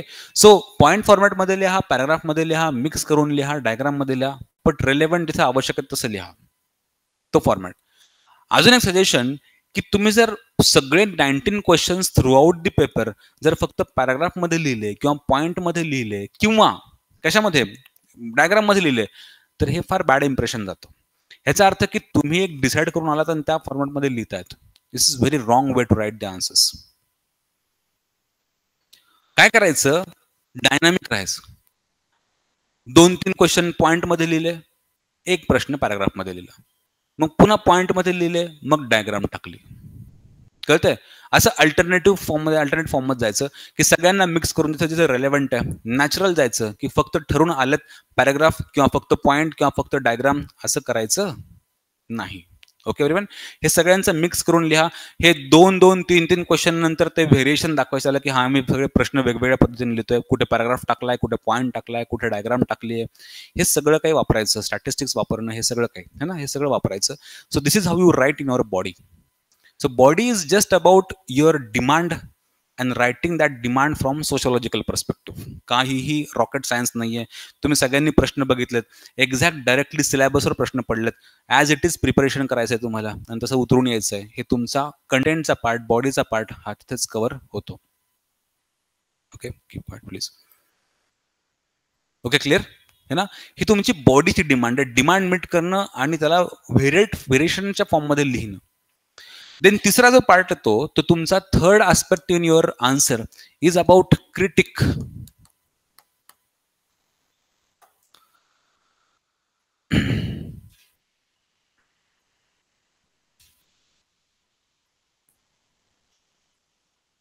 क्रिटिक म्हणजे काय? Sociology is about perspective. कुणी म्हणतं एज्युकेशनचा पॉझिटिव्ह रोल आहे, कुणी म्हणतं निगेटिव्ह रोल आहे. जे म्हणतात पॉझिटिव्ह रोल आहे they are ignoring negative role, जे म्हणतात निगेटिव्ह रोल आहे they are ignoring positive role. म्हणजे कुठलाच पर्स्पेक्टिव्ह कम्प्लीट नाही आहे. जो पर्स्पेक्टिव्ह त्यांनी विचारलाय, जी आयडिया विचारली आहे, ती आयडिया तुमच्या बॉडीचा 80% भाग तर असेलच, ती बॉडी असेलच. पण there is always a chance, most probably, की there are a certain counter perspective for that. त्याच्यावर काही टीका असतील. जसं की एक्झाम्पल सांगतो. Emile Durkheim is famous for his theory on suicide. Okay, Emile Durkheim म्हणतात की बाबा सुसाइड नावाची सायकोलॉजिकल इमोशनल कन्सेप्ट, ह्याच्या मागे काहीतरी सोशल बॅकग्राऊंड आहे. Social forces are responsible and social structures they influence these suicidogenic tendencies and people commit suicide because of social structures and social forces. अशी theory कुणी मांडली आहे? डर्खिम. ते आपण पुढे शिकणार आहोत. आणि डर्खिम स्टेट करतो की फक्त there are only 4 types of suicides आणि all this 4 types of suicide ह्याच्या मागे सोसायटी रिस्पॉन्सिबल आहे, ना की सायकोलॉजी. ओके, आपण त्याला प्रामाणिकपणे शिकणार, डर्खिमच्या भाषेत शिकणार, डर्खिमच्या म्हणणं काय शिकणार. पण तुम्हाला खरंच वाटतं की ही फुल प्रूफ थिअरी आहे? देर इज ऑलवेज चान्स की 4च्या पलीकडे पण टाईप असतील ना. आणि सायकोलॉजिकल आणि इमोशनल फोर्सेस इग्नोर करणं म्हणजे फार इग्नोरंट बिहेवियर आहे, तर इग्नोरंट आयडिया. मग आपण त्याला टीका काय करणार की एमेल डर्खिमनं सायकोलॉजिकल इमोशनल गोष्टी इग्नोर केल्यात आणि फक्त सोसायटीला फोकस केलंय, ही त्यातील लिमिटेशन आहे. ओके, म्हणून कुठल्या पण कन्सेप्टमध्ये काही ना काही निगेटिव्ह पॉईंट तुम्हाला सापडेल. जो आपण कंटेंटमध्ये शिकतो तो लिहिणं, critic in the form of let's say point 1, point number 2, आणि तो क्रिटिक मेन्शन करणं. 2 ठीक आहेत, 3 ठीक आहेत, जेवढा स्पेस तुम्हाला मिळेल तेवढं. 2 1 लिहिला तरी हरकत नाही. 1 जरी लिहिलं तरी हरकत नाही. 2 ते 3 लिहिलं तर अजूनच चांगलं, काही प्रॉब्लेम नाही. टीका, क्रिटिक ह्याचा काउंटर पर्स्पेक्टिव्ह काय? त्याला आणखी एक शब्द टाकू, काउंटर पर्स्पेक्टिव्ह.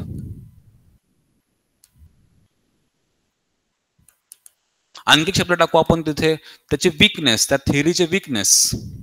अजून एक आपण शब्द टाकू, त्या थेअरीचे लिमिटेशन्स.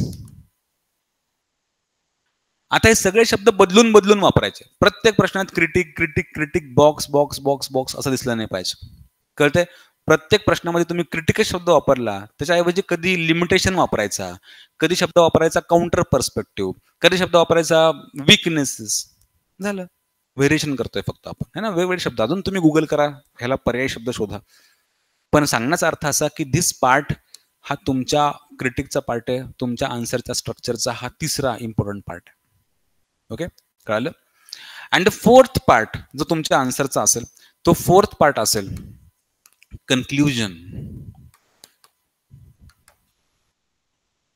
जीएस पेक्षा इथे जराशी वेगळी आयडिया आहे अबाउट कन्क्ल्युजन.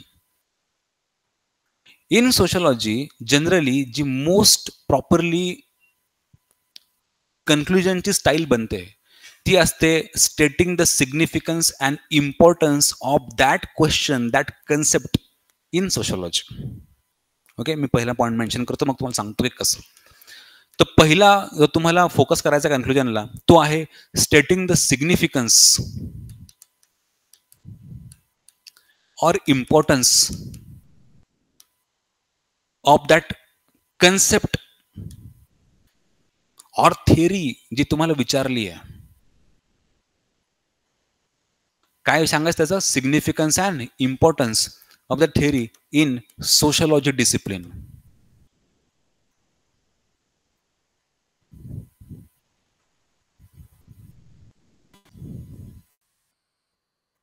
ओके,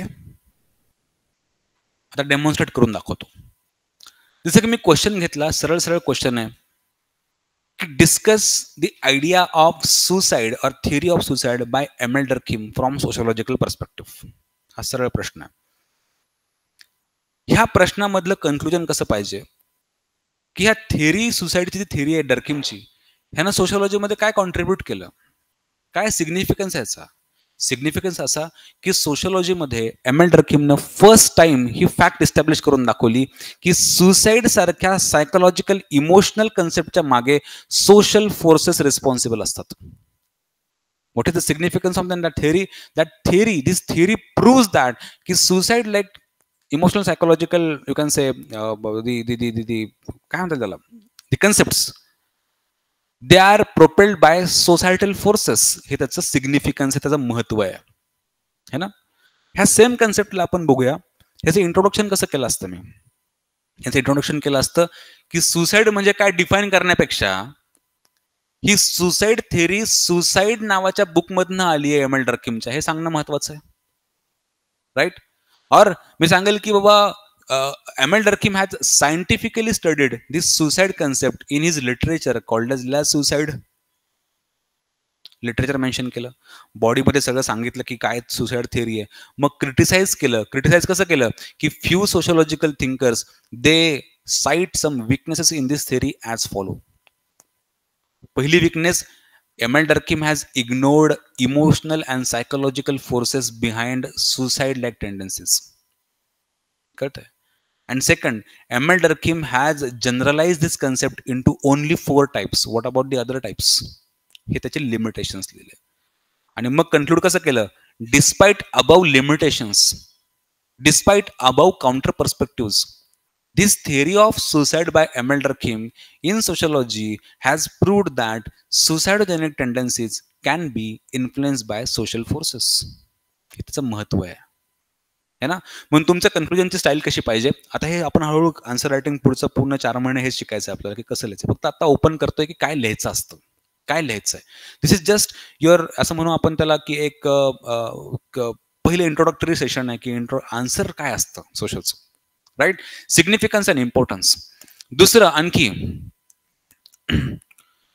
जी तुम्हाला लिहायची असते ती स्टाईल कन्क्लुजनची सोशोलॉजीमध्ये, ती असते की ह्यानं पुढे काय इन्फ्लुएन्स केलं,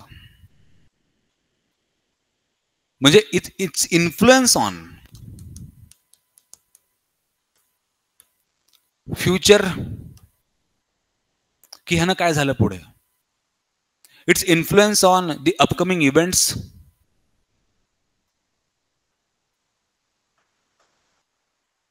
right.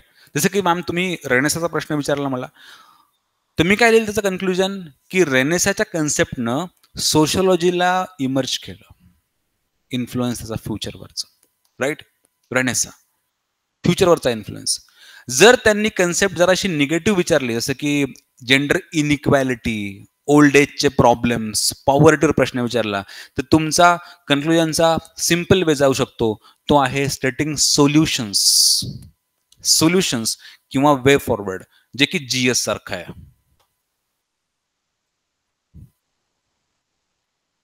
Okay. Significance and importance हा आपला स्पेशल स्टाईल असेल सोशोलॉजी मधला. ओके, स्पेशल स्टाईल इथपर्यंत ठीक. ओके, बाकी जरासं जीएस सारखं आहे, एस्पेशली धिस इज जीएस. म्हणून तुम्हाला समराईज करतो की how sociological answer is different than GS, है ना. इकडे मी सोशो घेतो वाटल्यास, इकडे जीएस घेतो. इथे पॉइंट मेन्शन करतो की सोशोलॉजी मध्ये काय काय महत्वाचं स्पेशल आहे दॅन जीएस, तुम्हाला लगेच फरक कळेल. जसं की इंट्रोडक्शन मध्ये काय स्पेशल आहे, मेन्शनिंग पर्स्पेक्टिव्ह, बरोबर, जे जीएस मध्ये आपण नाही करत. Mentioning the literature or literary source, की ते थिअरी कुठून आली आहे, कुठल्या पुस्तकातनं, जे आपण नॅचरली थिंकर मध्ये शिकतोच, कळतंय. नंतर थिंकर्सची नावं किंवा त्यांच्या कन्सेप्ट मेन्शन करणं, पर्स्पेक्टिव्ह झालं, लिमिटेशन झालं, थिंकर्सची नावं मेन्शन करणं की ही थिअरी ह्या थिंकरनं मांडली आहे, जे जीएस मध्ये आपण नाही करत. बॉडीमध्ये काय स्पेशल आहे, बॉडीमध्ये स्पेशल आहे की बाबा डिमांड मीट करणं, हे तर जीएस मध्ये पण आपण करतोच, पण what is special in body, mentioning sociological perspective.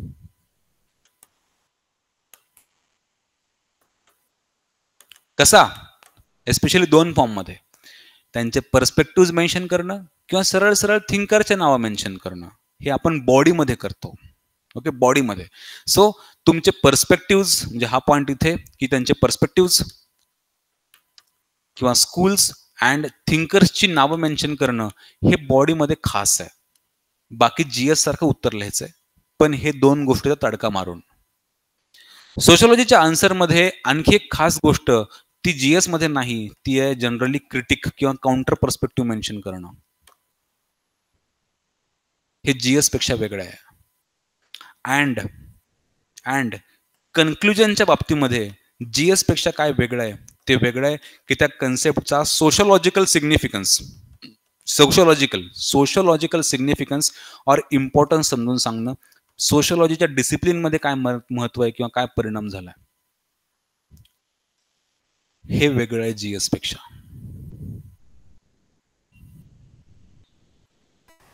Okay, म्हणून इथून पुढे तुमची नजर ह्याच्यावर पाहिजे, जीएस पेक्षा उत्तर सोशोलॉजीचं कसं वेगळं असतं. बाय द वे, हे काय रॉकेट सायन्स नाहीये, म्हणून घाबरू नका की अरे बापरे काय होणार आहे पुढे, कसं आहे, काही नाहीये,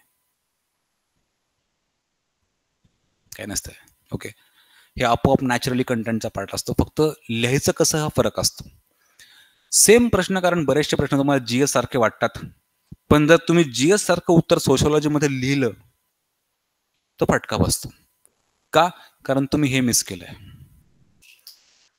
इव्हॅल्युएटर जो आहे तो ह्या गोष्टींना सापडणार तुमच्या उत्तरामध्ये, हे कुठे आहे. तो इंट्रोडक्शन मध्ये बघणार की तुम्ही त्या कन्सेप्टचा पर्स्पेक्टिव्ह लिहिलाय का, थिंकरचं नाव लिहिलंय का, लिटरेचरचं नाव लिहिलंय का, जी सोशोलॉजीसाठी स्पेशल आहे. ते बॉडीमध्ये शोधणार, मुद्दाम शोधणार की तुम्ही त्या बॉडीमध्ये सोशोलॉजिकल पर्स्पेक्टिव्ह वेगवेगळे डायमेन्शन वापरून, लाईक फेमिनिझम, मार्क्सिझम, फंक्शनलिझम, हे वापरून तुम्ही ती थिंकर बघितली आहे का, कधी कन्सेप्ट बघितली आहे का, ते शोधणार की काही थिंकरचे नाव मला दिसतात का इथे सोशोलॉजीचे, म्हणून आपण त्याला बॉक्स करणार. ते शोधणार की ह्या विचारलेल्या क्वेश्चनवर तुम्ही काउंटर पर्स्पेक्टिव्ह मेन्शन केलाय का, counter perspective in the name of critic किंवा लिमिटेशन किंवा weakness, which is special for sociology. They will look for की ह्या पर्टिक्युलर कन्सेप्टचं सोशोलॉजिकल सिग्निफिकन्स तुम्ही मेन्शन केलंय का. And that's how these 4 dimensions of answer writing in sociology are completely different in sociology than GS. Okay, एकदा ह्याला sum up करा, तुमच्या डोक्यामध्ये ह्याला आउटलाईन करून ठेवा की काय डिफरन्स सोशलॉजीचा आणि आय मीन GSचा. ऑनलाईन स्टुडंट्स काही डाऊट प्लीज.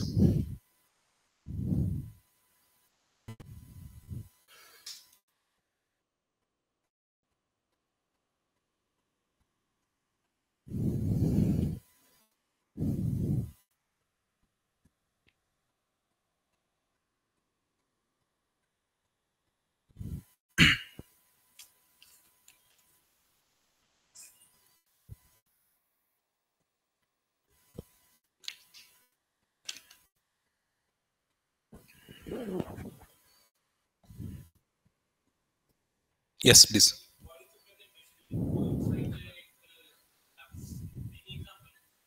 काय देऊ म्हणजे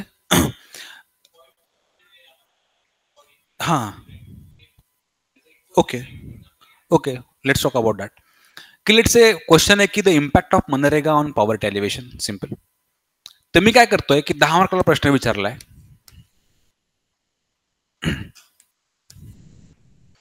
माझा हा पॉइंट इकडे गेला, कन्क्लुजनचा हा पॉइंट रिझर्व झाला, राईट. आता मी काय करतोय की इम्पॅक्ट ऑफ इथं काय लिहिलं मनरेगामध्ये वर्ड्स वापरले की मनरेगा त्याचा लॉंग फॉर्म ही एक स्कीम आहे especially design for poverty elevation for the vulnerable sections.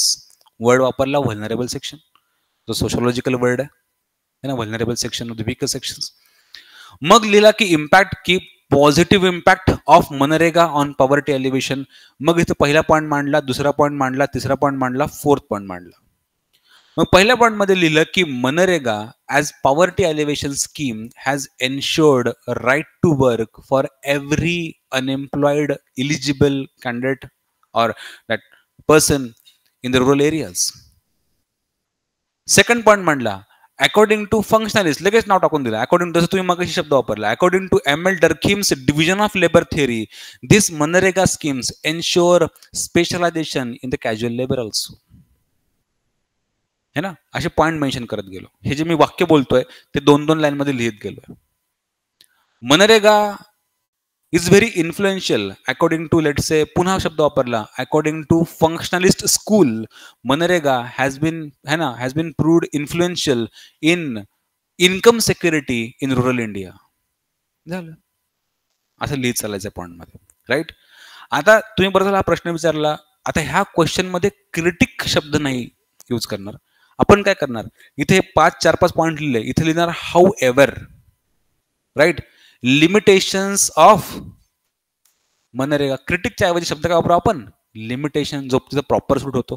आणि मग 1, 2, 3 that's it. Counter perspective limitation शब्दामध्ये आपण ओपन केलं. हा राईट. 1 year मध्ये only 100 days, why not 365 days. दुसरा, you are generating only casual, manual, unskilled labour, not skilled labour, right. आणखी काय आपण टाकू शकतो की अकॉर्डिंग टू मार्क्सिस्ट की इन्कम इनइक्वालिटी वाढली आहे. अकॉर्डिंग टू फ्यू कॉन्फ्लिक्ट, आपलं नाव जरी माहित नसलं तर मी काय वापरतोय शब्द, काय वापर, अकॉर्डिंग टू फ्यू कॉन्फ्लिक्ट थिअरिस्ट्स. आता कोण आहे काय मला नाही माहिती आहे ना, पण मला त्याचं नाव लिहायचं आहे, कॉन्फ्लिक्ट थिअरीचं. So according to few conflict theorists, severe incidences of corruption and mismanagement and misadministration in Manrega has resulted into unequal distribution of resources among the vulnerable sections. आता हे म्हणलोय मीच, पण कुणावर टाकलं कळतंय. म्हणजे तुम्हाला प्रत्येक वेळी चांगले ऑप्शन असतात. तुम्हाला मेन्शन करायचंय फेमिनिस्ट, मेन्शन करायचंय कॉन्फ्लिक्ट पर्स्पेक्टिव्ह. तुम्हाला त्याच्याविषयीचा काय पर्स्पेक्टिव्ह वाटतोय तो फक्त कॉन्फ्लिक्ट थिअरीच्या नावानं लिहून टाकायचं असतं, अशी ती आयडिया असते. पण आपण का करतोय ते GS पेक्षा वेगळं दिसावं. कुठला ना कुठला कॉन्फ्लिक्ट थिअरिस्ट, मार्क्सिस्ट किंवा फेमिनिस्ट ह्याच्यावर बोलला असणारच. ह्या वाक्याला चूक प्रूव्ह करणं खूप अवघड आहे. मी स्टेटमेंट काय वापरलं, few conflict theorist they have criticized Manrega as Manrega has increased the wealth gap or income gap between the vulnerable sections. झालं. आता हे वाक्य चुकीचं हे प्रूव्ह करून दाखव बरं. शक्यच नाही. कोणी ना कोणी कुठे ना कुठं कुठल्या ना कुठल्या फॉर्म मध्ये बोलणं असणारच है ना. हे limitations and then conclude. Conclusion कसं करेल की डिस्पाइट अबव लिमिटेशन्स है ना, despite above limitations. MNREGA sociology मध्ये नाही लिहायचं. MNREGA has played very critical and influential role in poverty alleviation as stated by World Bank, not actually World Banks, and it has leading to inclusive growth of India, rural development of India. That's it. असं point मध्ये लिहायचं असतं. आता हेच point मी paragraph मध्ये लिहू शकतो का? हो, स्मॉल स्मॉल पॅराग्राफ लिहू शकतो. हाच क्वेश्चन मी डायग्राम मध्ये लिहू शकतो का? हो. डायग्राम मध्ये कसं टाकेल मी? पहिला पॉइंट टाकेल की बाबा की 100 डेजची काय गॅरंटी, मग लगेच ॲरो टाकेल. त्यानं काय झालं? जॉब क्रिएशन पॉइंट, डायग्राम टाकली, पुढचा लगेच ॲरो, इन्कम सिक्युरिटी वाढली, आणि त्यानं काय झालं? पॉवर्टी अलिव्हिएशन. पॅराग्राफ मध्ये पण लिहू शकतो, पॉइंट मध्ये लिहू शकतो, एका सायकल मध्ये लिहू शकतो. डायग्राम डायग्राम टाकत, ॲरो ॲरो ॲरो टाकत झालं. त्याला फक्त आणायचंय कुठपर्यंत? इथपर्यंत. वेगवेगळे पॉइंट टाकत टाकत टाकत सायकल दाखवायची कसं पॉवर्टी एलिव्हेशन झालंय. सो एकच उत्तर आपण खूप वेगळ्या पद्धतीने लिहू शकतो. ऍक्च्युली इथे तर पॉइंट इलॅबोरेशनची गरज पण नाही पडणार, पण एकदम असे पॉइंट फेकायचे नाही, थोडं इलॅबोरेट करायचं की it has led to job creation 2-2 line मध्ये असं है ना, आणि मग arrow 2 line arrow 2 line arrow झालं.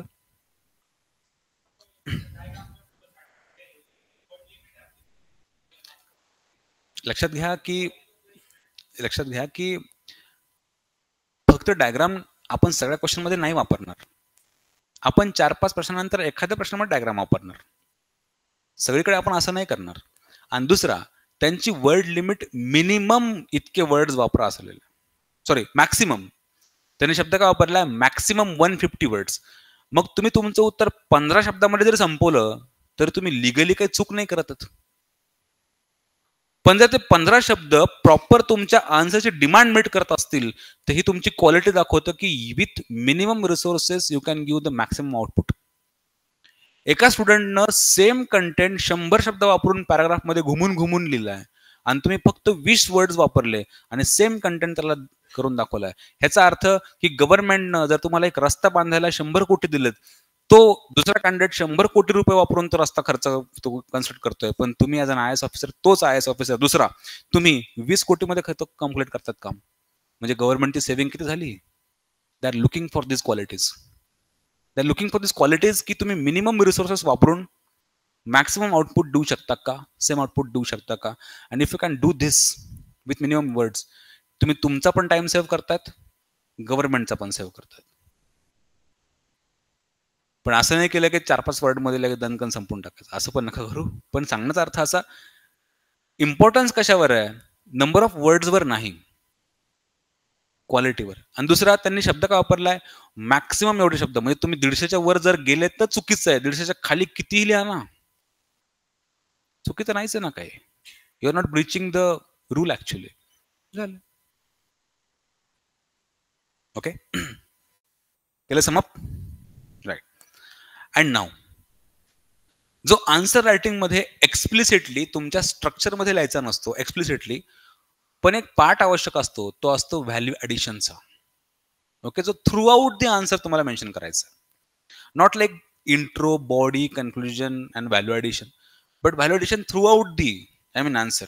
म्हणून तुमचा एक 5वा but implicit point, implicit not explicit, तो आहे तुमचा व्हॅल्यू ॲडिशनचा.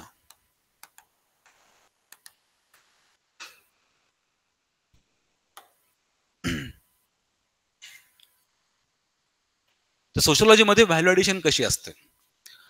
पहिली आयडिया तुमची असेल व्हॅल्यू ॲडिशनची, आयडिया 1, की जर क्वेश्चन पेपर 1 मधला असेल तर पेपर 2 मधल्या काही कन्सेप्ट लिंक होत आहेत का हे बघणं. आणि जर पेपर 2 मधला प्रश्न असेल तर पेपर 1च्या आयडियाज तिकडे पॉलिनेशन करणं, हे असं होतंय का हे बघणं. म्हणून तुमचं पहिलं व्हॅलिडेशन असेल पेपर 1 अँड पेपर 2 ह्यांचं इंटिग्रेशन, पॉलिनेशन, इंटिग्रेशन. कळतंय? Exchanging the ideas across the paper. कळतंय? राईट? सिम्पल वर्ड्स की ह्याला मी एलेबरेट करतो. इथे घेतो मी डायग्राम मध्ये की पेपर 1 आणि पेपर 2 काय एक्सचेंज होईल. पेपर 1 मधले पर्स्पेक्टिव्ह अँड थिंकर्स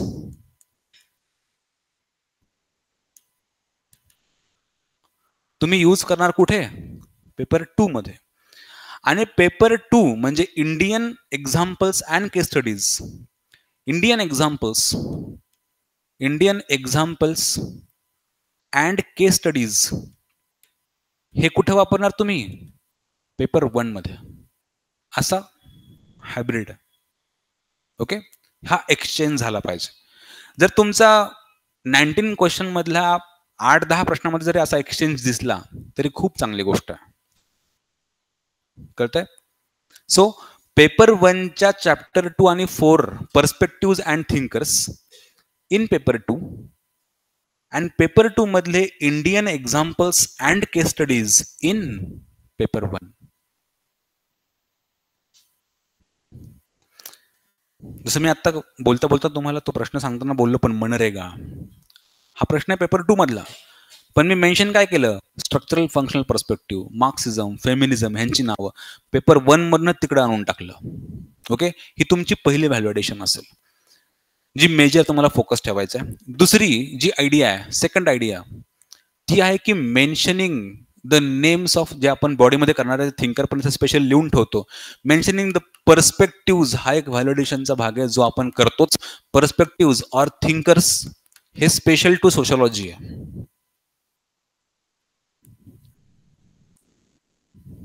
ओके, आणखी पुढची idea addition of statistics, data, reports, data, statistics especially from the institutions like let's say world bank कडनं काही आलंय का? नॅशनल कमिशन ऑन वुमेन कडनं काही आलंय का? नीती आयोगचं तुम्ही काही वाचलंय का? Social perspective. Gender gap report काही वाचलंय का तुम्ही? इथं काही आकडे तुमच्याकडे आहेत का? इन्फॉर्मेशन आहे का? NCRB मधून काही आलंय का? है ना, जे काही हे सगळे एक्झाम्पल, सगळे रिपोर्ट जे ऑफिशियल रिपोर्ट्स आहेत. UN, UNICEF about let's say children ह्यांच्याबद्दलचं काय आलंय का? तुमच्या करंट अफेअर मधनं जात आहे सगळं, न्यूजपेपर किंवा मॅगझिन मधनं. जे तुम्ही GS ला वापरता ना प्रिलिम मेन्सला, ते मॅगझिन मंथली वगैरे, तेच इथं कॉपी करायचं असतं. तोच डाटा, काही स्पेशल फाइंड आउट करायची गरज नाही, तोच आकडे. Okay, perspective, statistics.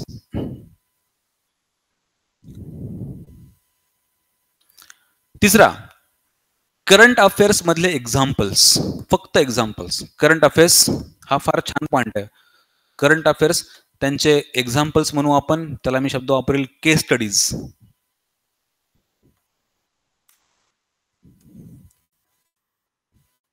आता हे करंट अफेअर्स कुठून वाचतायत तुम्ही? जे न्यूजपेपर मधनं येत आहे किंवा तुमच्या मंथली मधनं जात आहे. जर आपल्या सिलेबसशी निगडीत एखादी घटना घडली आहे ती तुम्ही एका लाईन मध्ये तिथे लिहायची ऍज अन एक्झाम्पल म्हणून. जसं की मी क्वेश्चन लिहितोय मनरेगाचा आणि माझ्या वाचनात गेलंय की बाबा ओडिसा मधल्या एका डिस्ट्रिक्ट मधल्या एका कलेक्टरनं टेक्नॉलॉजीचा यूज करून मनरेगाचं इम्प्लिमेंटेशन चांगलं केलंय. सो ही माझी केस स्टडी बनली की आपण तिथे लिहू की एखाद्या पर्टिक्युलर डिस्ट्रिक्ट, लेट्स से मला तर आठवत नाही नाव वगैरे, पण ओडिसा मधल्या ह्या पर्टिक्युलर डिस्ट्रिक्ट मधलं district magistrate has implemented this project. Out of that MNREGA has been functioning very well in that district. ही केस स्टडी झाली. जी तुम्ही वाचली कुठे? न्यूजपेपरामध्ये, करंट अफेअर्समध्ये. हे लिहिणं. कास्टवर प्रश्न पडला तर सांगणार की बघा आता 4 दिवसापूर्वी कास्ट व्हायलन्स झाला इथे, हे केस स्टडी एक्झाम्पल. रिलिजनवर प्रश्न पडला, बघा आता असा सण आम्ही सेलिब्रेट केला वेअर सोसायटी इंटिग्रेटेड टुगेदर.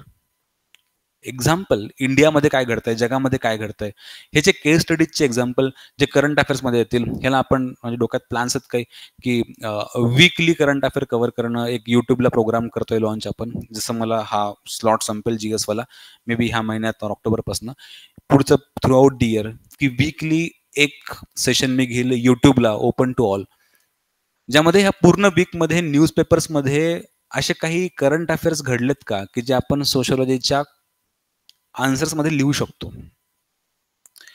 त्याला मी आयडेंटिफाय करून देईल आणि त्याला मी सांगेल की ह्याला एका स्टेटमेंटमध्ये लिहायचं कसं, कुठल्या प्रश्नात, कुठल्या सिलेबसमध्ये, ह्याची आपण इथून पुढे मेंटेन करत जाऊ. ओके, ह्यानं काय होतं माहिती, हे कंपल्सरी नसतं, पण ह्यानं होतं काय की कंपल्सरी तुम्हाला जर तुम्ही हे लिहू शकला तर तुमचा अर्धा मार्क वाढला म्हणजे वाढला. आता इमॅजिन करा की तुम्ही you are writing 19 questions in paper 1, 19 questions in paper 2, 38 प्रश्न तुम्ही लिहितात आणि 38 प्रश्नामध्ये करंट अफेअर तुम्ही एखाद्या म्हणजे 38 पैकी 35 प्रश्नामध्ये मेन्शन करतात, 30 प्रश्नामध्ये मेन्शन करतात.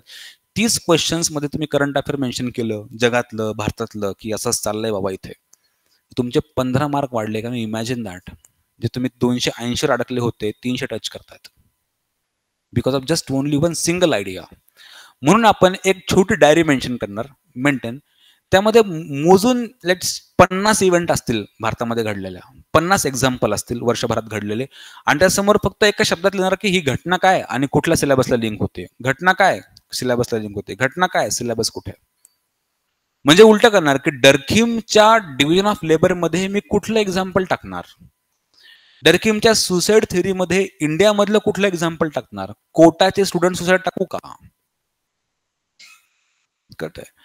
आता इमॅजिन करा पेपर 1 मध्ये डर्खिमच्या सुसाईड थेअरीमध्ये तुम्ही कोटा राजस्थानच्या स्टुडंटच्या सुसाईड बद्दल बोलतायत, एका वाक्यात बोलतायत, फक्त अर्धा मार्क त्याला द्यावाच लागेल बाकीच्या जास्त.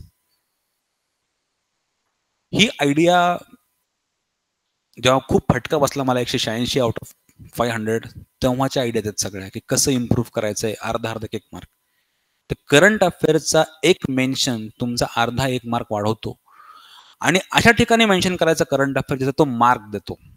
मार्क कुठे शक्यतो शेवटी पडतात, म्हणून कन्क्लुजनच्या जवळ, क्रिटिकच्या आसपास कुठेतरी ते करंट अफेअर जायला पाहिजे. एक्झाम्पल म्हणून नॅचरली, ऑर्गॅनिकली बघू आपण त्याला आन्सर रायटिंग शिकताना. करंट अफेअर तुमची आयडिया असेल. अँड जे मी माझ्या एका गुरुकडनं शिकलो, निवृत्ती सर, मी त्यांना कॉन्ट्रीब्यूट करेल ह्यासाठी, ती व्हॅल्युएडिशन काय. सोशॉलॉजी इथे शिकवायचे ते आधी, नाव he is in Rajasthan IAS, Nivrutti Avhad sir. त्यांनी आयडिया दिली होती की एक व्हॅल्युएडिशन खूप चांगली होऊ शकते, ती आहे व्हॅल्यू ॲडिशन इन कन्क्लुजन. ती आहे की जी कन्सेप्ट किंवा जी थिअरीवर प्रश्न विचारला आहे सिलेबस मधल्या पॉइंटवर, त्या पॉइंटवर इंडियामध्ये आत्ता कोणी रिसर्च करताय का, especially in the national universities like DU और JNU किंवा मेजर लाईक बॉम्बे आणि पुणे. वाय, लुक, तुमचे पेपर इव्हॅल्युएशनला जाणार आहेत विद्यापीठांच्या प्रोफेसर्सकडे. If you are writing UPSC, your papers will be evaluated by the professors from sociology department, especially from DU, JNU, Bombay university, Kolkata university, अशा मेजर विद्यापीठांमध्ये.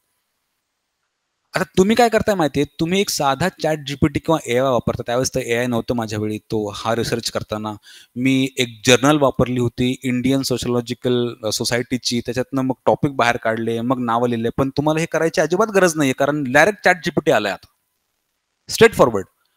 म्हणून आयडिया काय, आयडिया अशी की जे लोक तुमचे पेपर इव्हॅल्युएट करणार आहेत त्यांचे कलिग किंवा तो स्वतः, त्याचं नाव तुमच्या पेपरमध्ये येणार आहे. कसं, ह्या टॉपिकवर आता हा प्रोफेसर ह्या विद्यापीठामधला रिसर्च करतोय, काय करतोय, झालाय ना झालं काही घेणदेण नाहीये, पण एवढंच मेन्शन करायचं आपल्याला की XYZ professor from this university in India is researching on this topic, full stop. Contemporary studies, full stop. Luckily तो तुमचा पेपर चेक करत असेल किंवा त्याचा कलिग असेल, कुणी ना कुणी असेल, कारण ते सगळे लोक कंटेम्पररी आहेत आत्ता. म्हणून रिसर्च कसा करायचा, काय शोधायचं की आत्ता भारतातले DU JNU मधले प्रोफेसर्स, सोशॉलॉजी डिपार्टमेंटचे मे बी HODs, HOD अजून डायरेक्ट लिंक होतं. इंटरनल पॉलिटिक्स नसावं त्यांचं असं आपण समजू, बट कन्सिडर करू आपण, चला त्यांचं फ्रेंडली रिलेशन असतील. तर ही आयडिया फार जबरदस्त इम्पॅक्ट करते तुम्हाला. म्हणजे डर्किमची सुसाईड थिअरी माहिती आहे, त्यात तुम्ही राजस्थानचं एक्झाम्पल टाकलं, त्यात कन्क्लूड करताना इंडियामध्ये सुसाईडवर कोण रिसर्च करतं हे टाकून दिलं. आता त्याला द्यावंच लागेल मार्क. तो तुमचा पेपर वाचून डायरेक्टली 15 मिनिटाचा ब्रेकच घेईल की ओके भाई मी जरा चहा पिऊन येतो आता. अशा लेवलला जायचं, कळतंय? ती मजा असते 310, 320, 300, हे छोटे छोटे मायनर चेंजेस जे बाकीचे कुणीही करत नाही. ही आयडिया तुम्हाला कोणाला कुठे सापडणार नाही. ही आयडिया जी बोललोय ते कुठेच सापडणार नाही. This is very very natural organic, फक्त एका सोर्स कडनं आली आहे, फर्स्ट हँड सोर्स आहे. आयडिया अशी आहे की contemporary studies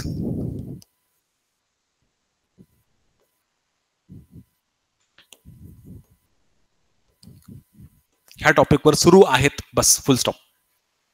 bye this professor from this university. प्रोफेसरचं नाव मेन्शन करायचं, राईट, युनिव्हर्सिटीचं नाव मेन्शन करायचं आणि त्या टॉपिक मेन्शन करायचा, काम संपलं. त्या टॉपिकशी निगडीत. ओके, तर ह्यातला पहिला जो होता आयडिया ती कुठली होती व्हॅलिडेशनची? First idea was integration of paper 1 and paper 2.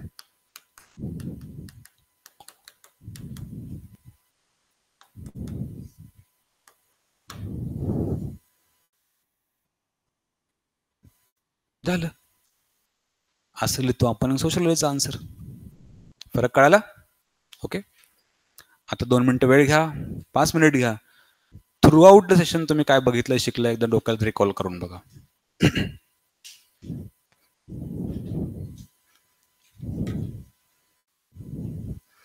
Online students तुमचा डाऊट आलेला दिसतोय, मग just give me some time.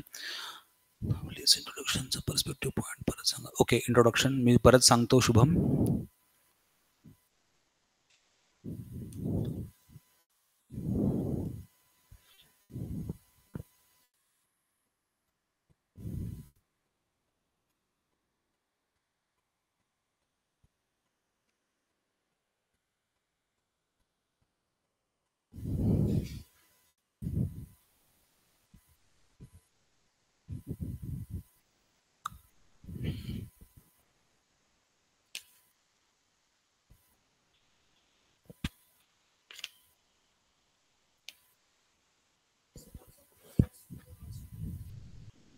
हा एक स्ट्रक्चरल फंक्शनलिझम, दुसरा conflict perspective, conflict school, conflict SF structural functionalism, conflict. तिसरा एक मेजर आहे सिम्बॉलिक इंट्रॅक्शनिझम. हे 3 सध्या लक्षात ठेवा, एखाद 2 अजून ऍड होतील, चॅप्टर 2 मध्येच तुम्हाला कळून जाईल. सिम्बॉलिक इंट्रॅक्शनिझम, हा कॉन्फ्लिक्ट स्कूल म्हणा किंवा पर्स्पेक्टिव्ह म्हणा, स्ट्रक्चरल फंक्शनलिस्ट स्कूल म्हणा किंवा पर्स्पेक्टिव्ह म्हणा, आणि तिसरा सिम्बॉलिक इंट्रॅक्शनिस्ट स्कूल किंवा पर्स्पेक्टिव्ह, सिम्बॉलिक इंट्रॅक्शनिझम किंवा इंट्रॅक्शनिस्ट स्कूल. कळतंय?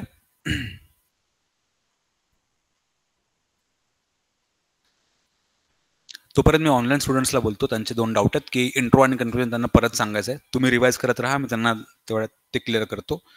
ऑनलाईन स्टुडंट्स एकदा बघून घ्या की कन्क्लुजनच्या आयडियाज काय होत्या. पहिला होऊ शकतो तुमचा कन्क्लुजनची आयडिया, ती आहे सिग्निफिकन्स स्टेट करणं. सिग्निफिकन्स स्टेट करणं म्हणजे काय की ती कन्सेप्ट सोशलॉजीमध्ये कशी कॉन्ट्रीब्यूट करते हे सांगणं, त्याचं काय महत्व आहे, त्याचं काय रिलेव्हन्स आहे, त्याचं काय सिग्निफिकन्स आहे. जसं की मी मगाशी एक्झाम्पल दिला की तुम्हाला शिकायला वेळ आहे, पण द आयडिया ऑफ सुसाईड म्हणा किंवा डिव्हिजन ऑफ लेबर म्हणा, ह्यानं काय सांगितलं सोशलॉजीमध्ये की कसं सोशल फोर्सेस कॉन्ट्रीब्यूट करतात. सो आपली स्पेशल आयडिया असेल की सिग्निफिकन्स त्या कन्सेप्टचं सांगणं.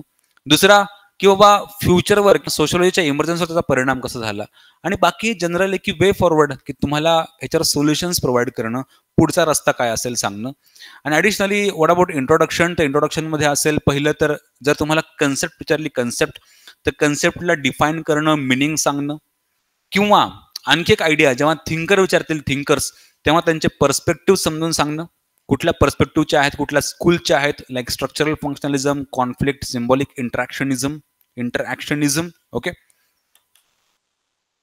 लिटरेचर म्हणजे त्यांच्या पुस्तकातून ती कन्सेप्ट विचारली आहे का, थिअरी विचारली का, हे सांगणं, त्याचं बॅकग्राऊंड समजून सांगणं, त्या कन्सेप्ट आधी काय घडलंय, लिंक तयार करणं एक ऑर्गॅनिक. आणि चौथा की जर शक्य झालंच तर त्या कन्सेप्टची निगडीत काही आता कंटेक्स्टमध्ये घडलंय का, करंट अफेअरमध्ये घडलंय का, आणि if you can mention that current affairs की हा recently this event has happen आणि असं असं झालंय, तर तुम्ही त्यांना डायरेक्टली करंट अफेअरनं पहिली लाईन सुरू करू शकता की इंडियामध्ये जगामध्ये कुठेही काय घडलंय. तर अशा एक general 5 ideas can be use for introduction.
Okay okay, take you time.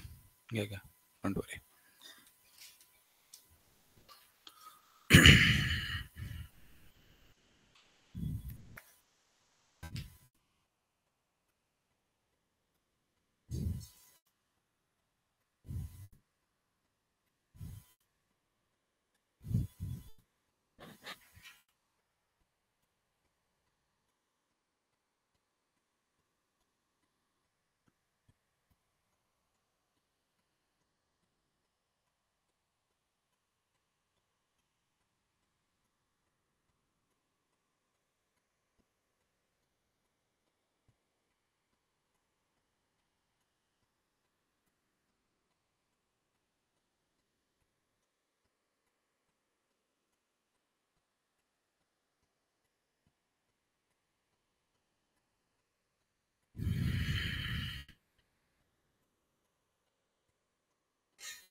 बस बस.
ओके, आली आयडिया?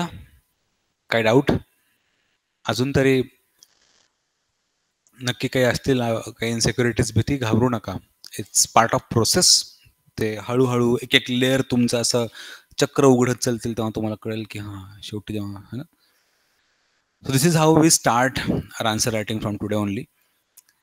आता जेव्हा चॅप्टर 2 संपेल तेव्हा आपण मग पेपर चॅप्टर 1 चॅप्टर 2 चे आन्सर्स आपण हातात घेऊ. तोपर्यंत आपलं हे वरचं हॉल शेड्यूल वगैरे पण सुरळीत होऊन जाईल. बट नाव आता तुमची टास्क अशी की in this next 3 days chapter 1 completely revise करा छान. Okay. And if possible chapter 2 च्या मी नोट तर पाठवतोय. पुढच्या वीकमध्ये तुम्हाला हँडआउट प्रिंटेड फॉर्ममध्ये मिळणार आहेत. पण चॅप्टर 2 चा पहिला मुद्दा, पहिला point science, scientific method and critique बस वाचून या विदाउट अंडरस्टँडिंग एनिथिंग. इथून पुढे आपण एक SOP ठरवणार आहेत की तुम्हाला लेक्चरला यायच्या आधी तुमच्या सोयीनं 10-15 मिनिट इन्व्हेस्ट करायचेत. आज काय शिकणार तेवढं बघायचंय फक्त.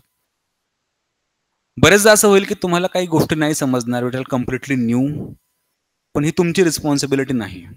ती कन्सेप्ट समजण्याची लेक्चरच्या आधी तुमची रिस्पॉन्सिबिलिटी एवढेच की without understanding that just read करून या की काय आहे, काही जस्ट इंट्रोडक्शन, ठीक आहे, शब्द तुम्हाला कानावर पडावे, तेच कन्सेप्ट समजण्याची रिस्पॉन्सिबिलिटी माझी असणार आहे. ओके.